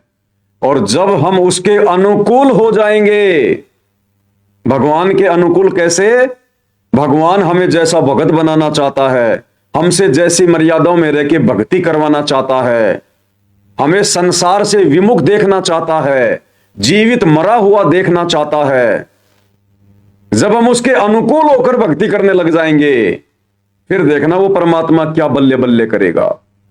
ध्यान से सुनो क्या कह रहे हैं गुरुदेव भगवान। यानी लगभग 5000 वर्ष तक सतयुग जैसा माहौल होगा इस ज्ञान में समझ के। और पुण्यात्माओं, हम उस भगवान की शरण में है और जो इतना समर्थ है, हम अगर उसके अनुकूल जिस दिन शुरू कर देंगे कदम पर कदम रखना अपने जीवन का, उस दिन आप न्यारे ठाठ देख लियो। न्यारे ठाठ। अभी तक तो हम दोगले से हैं और अपनी बुद्धि को ही आगे अड़ा के बिजनेस में कुछ करते हैं हटपट, उससे पार पड़े को नहीं।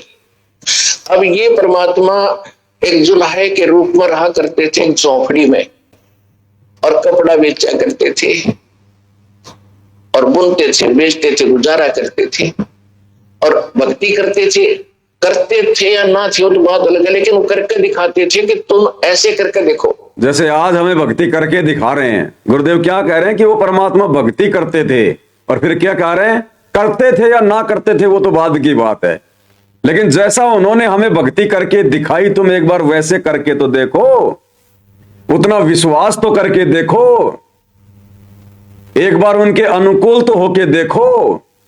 उन्होंने वो लीला इसीलिए दिखाई वो करके कि मैं भगवान के अनुकूल था, मैं भगवान की भक्ति विश्वास के साथ करता था और अति निर्धन था, गरीब था, कोई मेरा साहूकार नहीं था। साहूकार यानी कोई 2 रुपए देने वाला नहीं था उधार। साहूकार नहीं कोई जाका काशी नगर मंजारा। पूरे काशी नगर में कबीर जी को कोई 2 रुपए उधार देने वाला नहीं था। कोई विश्वास नहीं था कि ये भिखारी आदमी, ये निर्धन आदमी कहां से देगा अगर ले लेगा तो। और जब उस परमेश्वर के ऊपर वो आपत्ति आई, उन्होंने लीला करके दिखाई एक भगत के रूप में। 18 लाख लोग आ गए भंडारा करने के लिए। अब जो खुद सुबह खा ले शाम का नहीं पता, एक ऐसी लीला करके दिखा रहे थे। 18 लाख लोगों को कैसे खाना खिला देंगे? इससे बढ़कर आपत्ति संसार में और कोई हो नहीं सकती किसी के ऊपर। और गुरुदेव फिर हमें भक्ति का पाठ पढ़ा रहे हैं कि बच्चों, मैं उस परमात्मा के अनुकूल था, जैसा वो चाह रहा था मैं वैसी भक्ति कर रहा था, वैसी मर्यादा निभा रहा था, उतना मुझे विश्वास था। और कैसे उस परमात्मा ने, कर तो खुद ही रहे थे, लेकिन आप और हमारी आंखें खोलने के लिए लीला करके दिखाते हैं। फिर कैसे उस भगवान ने, मैं जिसके अनुकूल था, जिसके आश्रय था, और कैसे उसने 18 लाख लोगों को 3 दिन तक मनमोहन भोजन करवाया, सोने की मोहर दी, दोहर दी, आटा चावल दाल सूखा सब कुछ दिया। तो गुरुदेव कह रहे हैं कि तुम्हें भी देगा, तुम्हारे साथ भी वैसी अनहोनी होगी अगर तुम मेरी तरह उसके अनुकूल चलोगे तो। ये सत्संग आप और हमें विश्वास दिलाने के लिए। अब हम उस भगवान के अनुकूल कैसे चलें? वो दाढ़ी मूछ वाला यदि भगवान है कबीर, तो वो तो धरती पर है ही नहीं, दाढ़ी मूछ वाले रूप में तो है ही नहीं। फिर हम कैसे उसके अनुकूल चलें? हम कैसे उस पर विश्वास करें जिसकी हमने शकल भी नहीं देखी? तो फिर ये सत्संगों से निर्णय करना पड़ेगा। गुरुजी निर्णय करके देते हैं। गुरुदेव ने कहा कि बच्चों, ये चित्र भगवान का नहीं है, ऐसा रूप नहीं है, ये तो काल्पनिक है, बनावटी है, सोचा हुआ है। अब वो दाढ़ी मूछ लगा के नहीं आएगा, टोपा टापा लगा के नहीं आएगा। यानी खुद को कबीर जी साबित कर रहे हैं। तो अब हमने अपने गुरुजी के अनुकूल होना पड़ेगा। अंततः हमने गुरुजी पर अंधा विश्वास करना पड़ेगा। ये परमात्मा, हमारी इज्जत भी आपके चरणों में, हमारा सब कुछ आपके चरणों में, जिएंगे तो मरेंगे आपके चरणों में गुरुदेव भगवान। और मर्यादा नहीं तोड़ेंगे, आपके अनुकूल चलेंगे परमेश्वर। हमें काललोक से बाहर निकलना है आपके साथ। जब परमात्मा देख लेगा हमारा इतना दृढ़ निश्चय, दृढ़ विश्वास, अपने अनुकूल चलता हुआ देख लेगा, फिर गुरुदेव कह रहे हो ठाटम ठाट कर देगा, ठाटम ठाट। और अभी तक जो तुम दोगला सा काम कर रहे हो ना, अपनी बुद्धि लगा के काम धंधे में, बिजनेस में अटपट कर रहे हो, इससे बात बनेगी नहीं। देने वाला तो वो परमात्मा है, वो ही देगा। अपने अटपट से तुम भाग्य से ज्यादा प्राप्त नहीं कर सकते। तो क्या कह रहे हैं गुरुदेव भगवान? भाई और बहनों, ध्यान से सुनो सत्संग को फिर से। ये परमात्मा एक जुल्हे के रूप में रहा करते थे झोपड़ी में और कपड़ा बेचा करते थे और बुनते थे, बेचते थे, गुजारा करते थे और भक्ति करते थे या ना थे वो तो बात अलग है, लेकिन वो करके दिखाते थे कि तुम ऐसे करके देखो।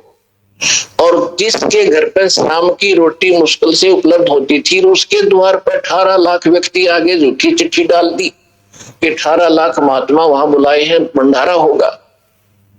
अब 18 लाख आदमी कहना आसान है, गिनती भूल जाए, लाइन में खड़े कर देता किधर। यानी गुरुदेव कहना चाहते हैं कि इससे बड़ी समस्या नहीं हो सकती, और अगर ऐसी समस्या भी तुम्हारे साथ आ गई किसी भी प्रकार की, तो भगवान आज भी धरती पर वही है तुम्हारे गुरु रूप में, तुम्हारे लिए वही लीला करेगा, वही लीला। वो तो तैयार है कदम कदम पर लीला करने के लिए, लेकिन कोई भगत वैसा मिल नहीं रहा। भगवान चेंज नहीं हुआ, भगवान के गुण चेंज नहीं हुए, हम भक्तों की सोच बदल गई, हम भक्तों को विश्वास नहीं रहा। नहीं, भगवान तो आज भी वही लीला करने को तैयार है, अगर भगत वैसे हो तो।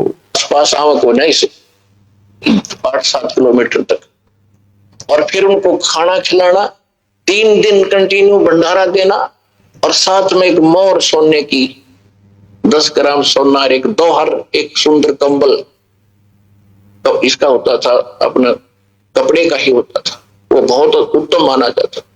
और सूखा सीधा जो मांगे, आटा दे दो, आटा ले जा भाई, चीनी दे दो, चीनी ले जा भाई, पूरा ले जा, वो न्यारा। तो कहने का वो कहां से आया? सतलोक से। जैसे आप आरती में पढ़ते हो, आया है बंजारा के सो आया काशी, नया माल पारा, 9 लाख बोडी भरी विशंबर, दिया कबीर भंडारा। 9 लाख बैल सतलोक से लेकर आए भगवान, उसमें वही सिस्टम था ट्रांसपोर्टेशन का। और उनके ऊपर जैसे गधों के बोरे होते, ऊंटों के होते, ऐसे बोरियों में, ऐसे थैलों में सारा सामान भर रखा। 9 लाख और 18 लाख आदमी जमाने से 9 लाख बैलों को लाद कर लाए सतलोक से, सचखंड से बना बनाया। कचौड़ी, पकौड़ी, दही, बड़े, जलेबी, पूरी, सारे आइटम, हलवा, खीर, और वहां तंबू लगा दिए, और पूरियों की, लड्डुओं की, जलेबियों की, नो पूरे पूरे ढेर के ढेर। और साथ में वहीं से परमात्मा के हंस आए थे, उन बंजारे बन के, उन बैलों के साथ जो वहां भंडारा करवा रहे थे। और जो 3 दिन तक अखंड भंडारा चला सकता है, वो मालिक क्या आपको वो खाने नहीं देगा, पूरे विश्व में छका दे 1 मिनट में, ऊपर से भेज दे आपके लिए स्पेशल, जिस दिन आप उसके अनुकूल हो जाओगे।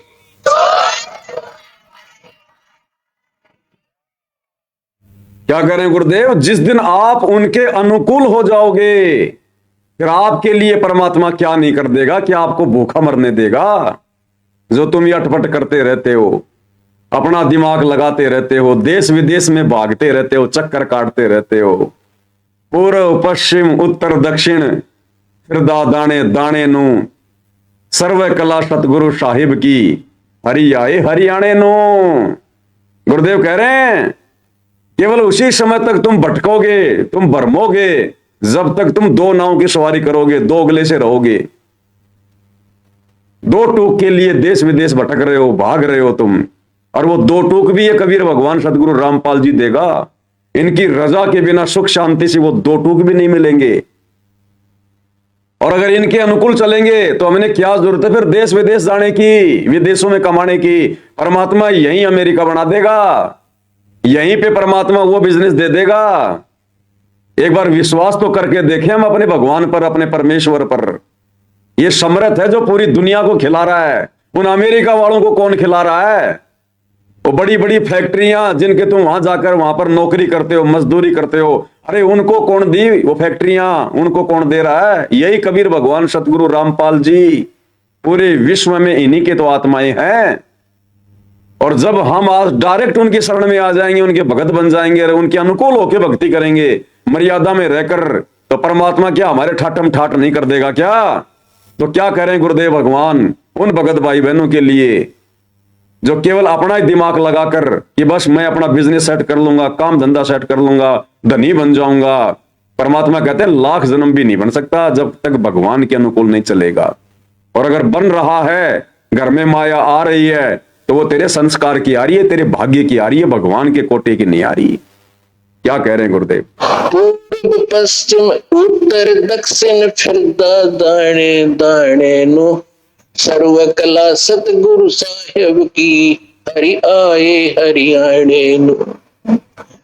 परमात्मा कहते हैं, गरीबदास जी कह रहे हैं कि तुम एक टोक की खातिर कोई विदेश जाता है, कोई प्रदेश जाता है, कोई पूर्व में कोई पश्चिम में भटक रहे हो, और परमात्मा मुझे मिले हरियाणा में आकर के, वो है समर्थ भगवान, उसकी शरण में आ जाना, यही विदेश बना देगा, आपके घर में ही प्रदेश बना देगा। विश्वास रखना।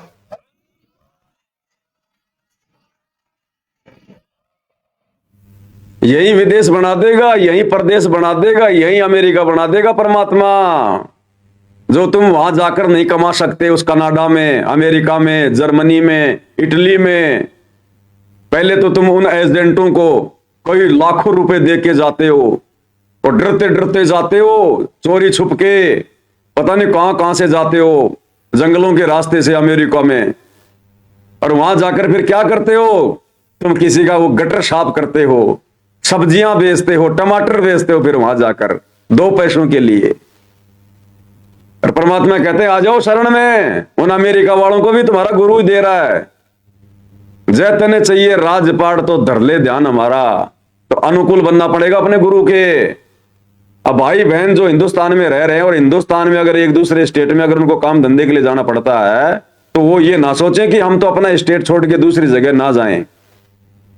अरे हिंदुस्तान में तो हम कहीं भी काम कर लेंगे, उसकी छूट है, क्योंकि ये हमारा देश है। हरियाणा का राजस्थान में काम करने जा सकता है, राजस्थान का गुजरात में जा सकता है, बंबई जा सकता है, बंबई का दिल्ली आ सकता है, पंजाब आ सकता है, उसमें कोई दिक्कत नहीं है। लेकिन परमेश्वर ने उन लोगों के लिए कहा है जो ढंग से भक्ति नहीं करते, मर्यादाओं में नहीं रहते, और फिर 2 रोटी के लिए देश विदेश भागते रहते हैं। अरे ये देश विदेश वाले तो आने वाले समय में हिंदुस्तान आएंगे, सब कुछ छोड़ छाड़ के। ये भगवान तो हिंदुस्तान में बैठा है, हम क्यों पड़े वहां पर 7 समुद्र दूर। ये विदेश वाले तो हिंदुस्तान में आने की सोच रहे हैं, और नादानी के कारण हिंदुस्तान वाले गुरु भगवान की शरण ना होने के कारण, विश्वास ना होने के कारण, या जिन्होंने नाम ले लिया फिर वो दोगली सी भक्ति करते हैं, फिर वो करते हैं अटपट कि विदेश जाके कमा लो, गुरु जी मेरा वीजा लगवा दो, मेरा वीजा लगवा दो। तो ऐसे ही बरवाड़ा आश्रम में एक बार गुरुदेव भगवान के पास में एक भगत ने अरदास लगाई कि गुरुजी मेरा वीजा लगवा दो, वीजा, हाँ, कि गुरुजी दया कर दो मेरा वीजा लग जाए, मैं अमेरिका जाना चाहता हूं। उसने गुरुजी से कहा कि गुरुजी मेरा वीजा लगवा दो, मैं अमेरिका जाना चाहता हूं, अमेरिका।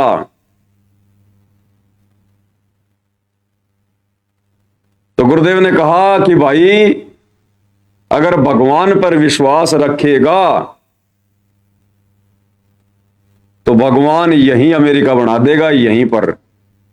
तो न किधर भटकने की जरूरत कौन पड़ेगी, कहीं भटकने की भी परमात्मा अड़े अमेरिका बना देगा, अड़े अमेरिका।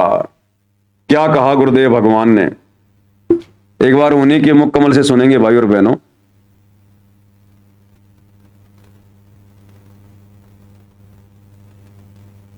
क्या कह रहे हैं गुरुदेव भगवान, ध्यान से सुनिए। एक भक्त ने कहा जी मैं विदेश जाना चाहता हूँ, अमेरिका का वीजा चाहता हूँ, पर बन नहीं रहा, मैंने सारे प्रयत्न कर लिए। मैंने कहा बेटा विश्वास करेगा तो यहीं तरफ अमेरिका बना देंगे। यही तो उसका काम बना नहीं, इसलिए या जैसा भी वो रह गया, नहीं गया। अब 2 महीने पहले वो कह रहा था जी जो आपने वचन बोले थे, आज मेरा यही अमेरिका बन गया, सारे सुख हो गए, और जो प्लाट था एक वो किसी ने दबा रखा था वो भी मिल गया, काफी कीमती था। तो यहाँ परमात्मा गरीबदास जी कह रहे हैं पूर्व पश्चिम उत्तर दक्षिण फिरदा दाने दाने नो, और सर्व कला सतगुरु साहिब की हरियाई हरियाणे, सारे सुख देगा तुम्हें, मोक्ष देगा।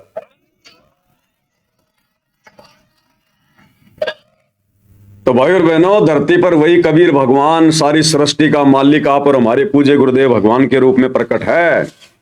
अगर हम इनको पहचान लेते हैं, और जिस प्रकार हम उस दाढ़ी मूंछ वाली कबीर जी की समझे जाने वाली नकली फोटो के ऊपर समर्पित हैं, यदि हम अपने गुरुदेव भगवान के ऊपर समर्पित हो जाएं इतना, और जून के महीने में उस मुर्दा कागज की कबीर जी की समझे जाने वाली फोटो का प्रकट दिवस ना मनाकर प्रति वर्ष 8 सितंबर के दिन सतगुरु रामपाल जी को रियल कबीर मानकर उनका सतगुरु प्रगट दिवस मनाएं और साध संगति से जुड़कर हर प्रकार से मर्यादाओं में रहकर भक्ति करें, गुरुदेव को प्रसन्न करें।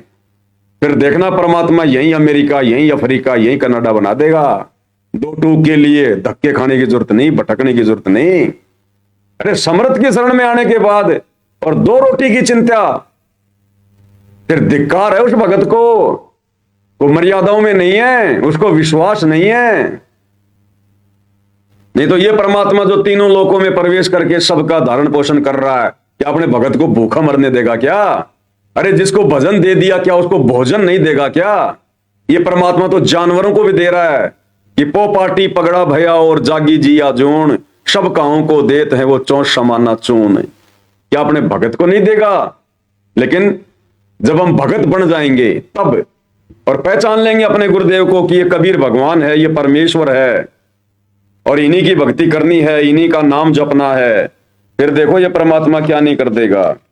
तो इसी संदर्भ में भाई और बहनों, पूज्य गुरुदेव भगवान की लास्ट में महिमा करते हैं एक शब्द के साथ में।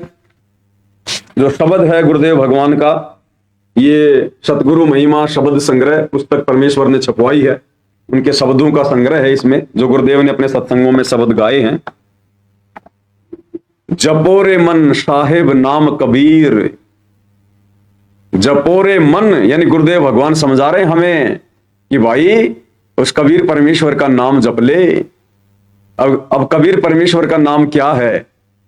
जब वो कबीर परमात्मा सतगुरु रूप में, तत्वदर्शी संत के रूप में धरती पर प्रकट होकर अपना ज्ञान प्रचार करता है और उस ज्ञान को समझकर या दुखों से दुखी जब कोई प्राणी उनसे उपदेश लेने जाता है और जो नाम जो मंत्र वो परमात्मा उनको देता है वो है साहेब नाम कबीर, यानी गुरु रूप में कबीर जी के द्वारा दिया गया वो नाम, वो उपदेश है। और दूसरा वो है जो परमेश्वर हमें शब्द देंगे, शब्द यानी अपनी पहचान करवाएंगे कि तुम्हारा गुरु ही शब्द रूप में है। यानी गुरु की शब्द रूप में पहचान हो जाना ही सार शब्द की प्राप्ति है। हम हैं शब्द, शब्द हम माही, और परमात्मा कहते हैं हमसे भिन्न और कछु नहीं। शब्द निवास आकाशवाणी यो सतगुरु का रूप है, और सत्यलोक से उतरे शब्द स्वरूपी साहिब। तो परमेश्वर क्या कह रहे हैं? जपोरे मन साहिब नाम कबीर, जपोरे मन साहिब नाम कबीर। कि जब वो कबीर भगवान गुरु रूप में आता है तो कहते हैं उसके द्वारा दिया गया नाम जपो, मर्यादाओं में रह के भक्ति करो। उसको कहते हैं कबीर नाम जपना, कबीर जी का नाम जपना। जपोरे मन साहिब नाम कबीर, जपोरे मन साहिब नाम कबीर। भाई एक समय गुरु बंसी बजाई कालंदरी के तीर, एक समय गुरु बंसी बजाई कालंदरी के तीर। कालंदरी यानी जमुना नदी, यमुना। मलुकदास जी जो कि कबीर परमेश्वर जी की शरण में आए जब वो गुरु रूप में आए थे, क्योंकि मलुकदास जी कबीर परमात्मा के समकालीन थे। वो पहले विष्णु जी के, श्री कृष्ण जी के पुजारी थे, उनकी महिमा किया करते थे। और जब कबीर परमेश्वर से नाम लिया तो ये ज्ञान धीरे धीरे समझ में आता है। ये जो रंग हमें चढ़ा हुआ है इन नकली भगवानों का, ब्रह्मा विष्णु महेश का, ये धीरे धीरे उतरता है। तो मलुकदास जी अपने गुरु कबीर जी से कहा करते थे कि जी हमने एक बार सुना है कि श्री कृष्ण जी ने कालंदरी यानी जमुना नदी के किनारे एक बार बांसुरी बजाई थी, और इतनी मीठी बांसुरी, इतनी मधुर बांसुरी कि जो गायें थी, जो गायें चराया करते थे, वो गायें भी उनकी बांसुरी की धुन सुनने के लिए उनके पास आ जाया करती थी। तो कबीर परमेश्वर ने देखा कि भाई मलुकदास को अभी ज्ञान अच्छे से समझ में आया नहीं है, अपने गुरु के सामने और 3 लोक के नकली भगवानों की महिमा कर रहा है।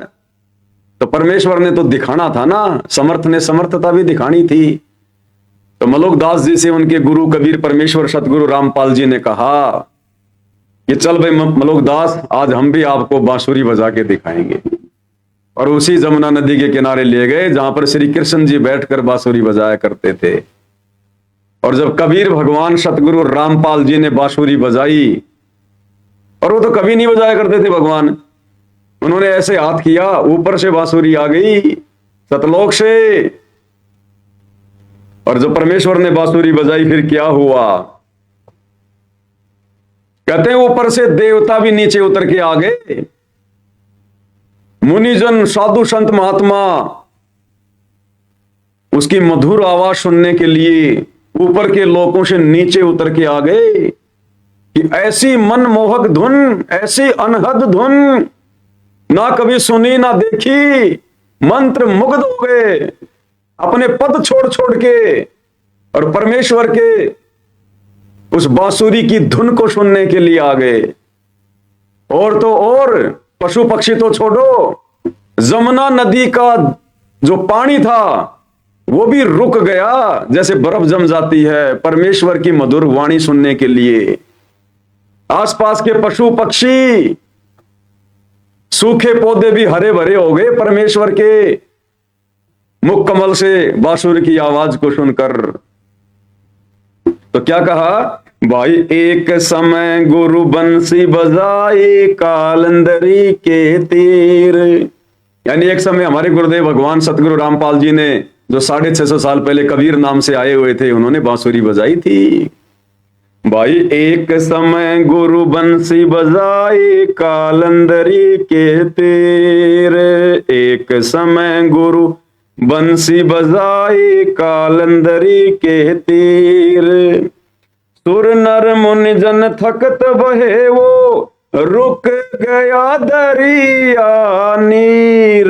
जपोरे मन साहेब नाम कबीर, जपोरे मन साहेब नाम कबीर।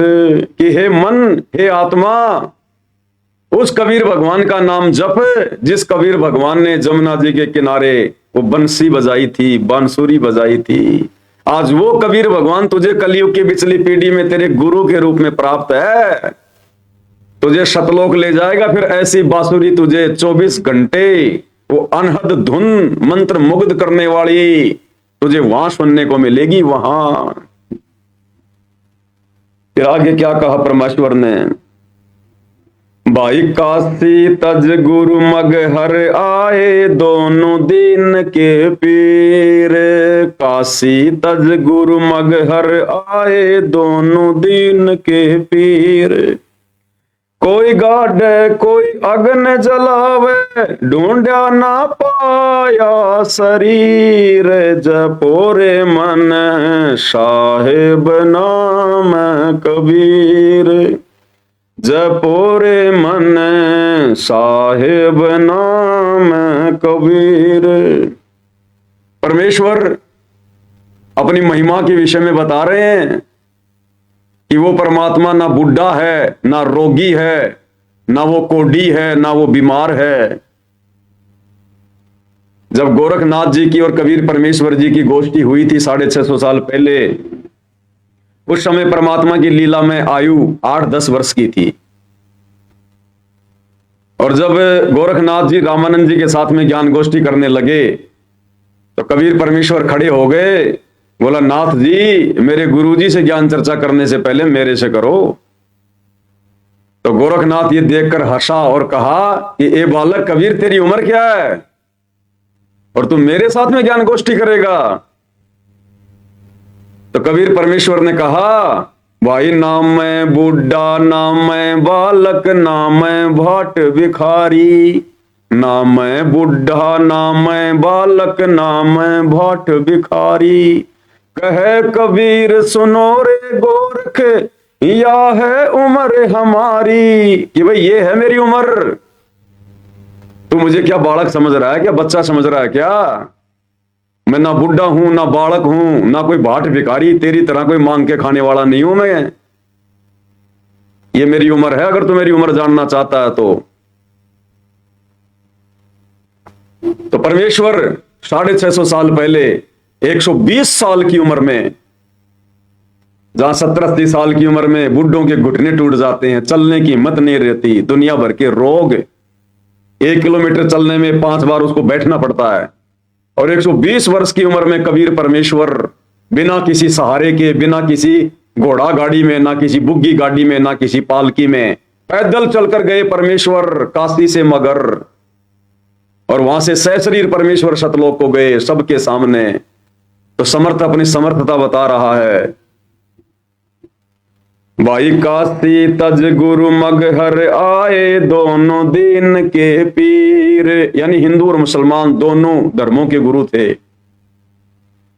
कोई गाड़े कोई अग्न जलावे, ढूंढा ना पाया शरीर, जपोरे मन साहेब नाम कबीर, जपोरे मन साहेब नाम कबीर। कि हे मन, उस कबीर परमेश्वर सतगुरु रामपाल जी भगवान का नाम जप, जो मगर से सहशरीर लीला करके दुनिया को अपनी समर्थता दिखा के सतलोक गए थे।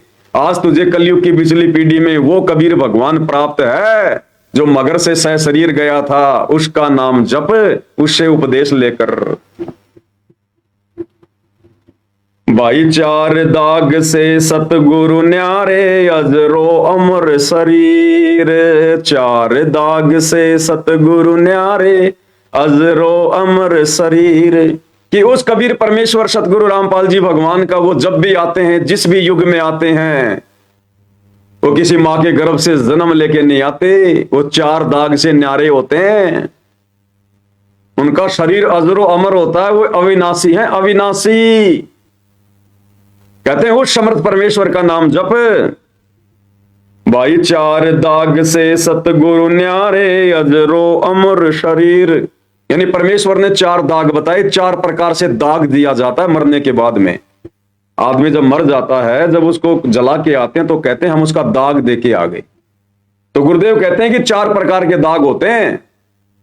जैसे हिंदू आग में जलाते हैं, मुसलमान जमीन में गाड़ते हैं मरने के बाद, कुछ लोग ऐसे होते हैं वो पानी में बहा देते हैं एक छोटी सी नौका बना के, ताकि कोई जानवर खा लेंगे और उस आत्मा को दुआ देंगे।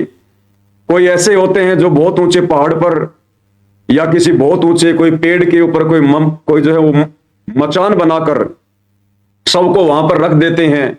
चील कौवे वगैरह, ये पक्षी वगैरह उनको खा लेते हैं।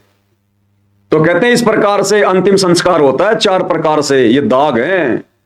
और कहते हैं जो सतगुरु होगा, जो कबीर भगवान होगा, सच्चा गुरु होगा, बंदी छोड़ होगा, वो इन 4 दागों में होके नहीं जाता, वो 4 दाग से नहीं जाता, वो तो शरीर जाता है। और यही लीला आने वाले समय में गुरुदेव भगवान करेंगे। तो कहते हैं हे मन, वो कबीर भगवान धरती पर प्रकट है वर्तमान में सतगुरु रामपाल जी के रूप में, जो 4 दाग में नहीं आते, ना से पहले आए। भाई 4 दाग से सतगुरु न्यारे, अजरो अमर शरीर, 4 दाग से सतगुरु न्यारे, अजरो अमर शरीर। दास मलोक सलोक कहत है, खोजो कशम कबीर, जपोरे मन साहेब नाम कबीर, जपोरे मन साहेब नाम कबीर। मलोकदास जी कह रहे हैं कि उस समर्थ को, उस खशम को खोजो। खशम यानी वो पति। जैसे गांव में 2 औरतों की लड़ाई हो जाती है, क्या कहती है? तेरा खशम मरे, तेरा खशम, यानी तेरा पति मरे। तो दास मलोक शलोक कहते हैं, खोजो खशम कबीर, कि उस पति की खोज करो, उस खशम की खोज करो, जो समर्थ है, सबका स्वामी है, जो 4 दाग में नहीं आता। कहते हैं उसकी भक्ति करो, उससे उपदेश लो। तो वर्तमान में भाई और बहनों, वो खशम, पूरी दुनिया का खशम, वर्तमान में दुनिया पहचान नहीं पा रही अपने खशम को, अपने पति को, क्योंकि आत्मा का पति वही है। 2028 के बाद समझेगी दुनिया, पहचानेगी अपने खशम को। और जो भक्ति करेगा हर प्रकार से मर्यादाओं में रहकर, अपने खशम को खशम मानकर, अपने गुरु को अपना खशम मानकर, वो हाथ अपना धर दे सर पर जिसने मान गुरु को बाप लिया।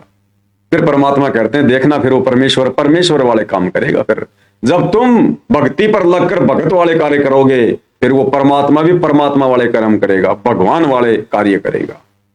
और तभी भाई और बहनों लीला हुआ करती है। अरे जब भगत भी पूरा हो और भगवान भी पूरा हो, तब होती हैं लीलाएं।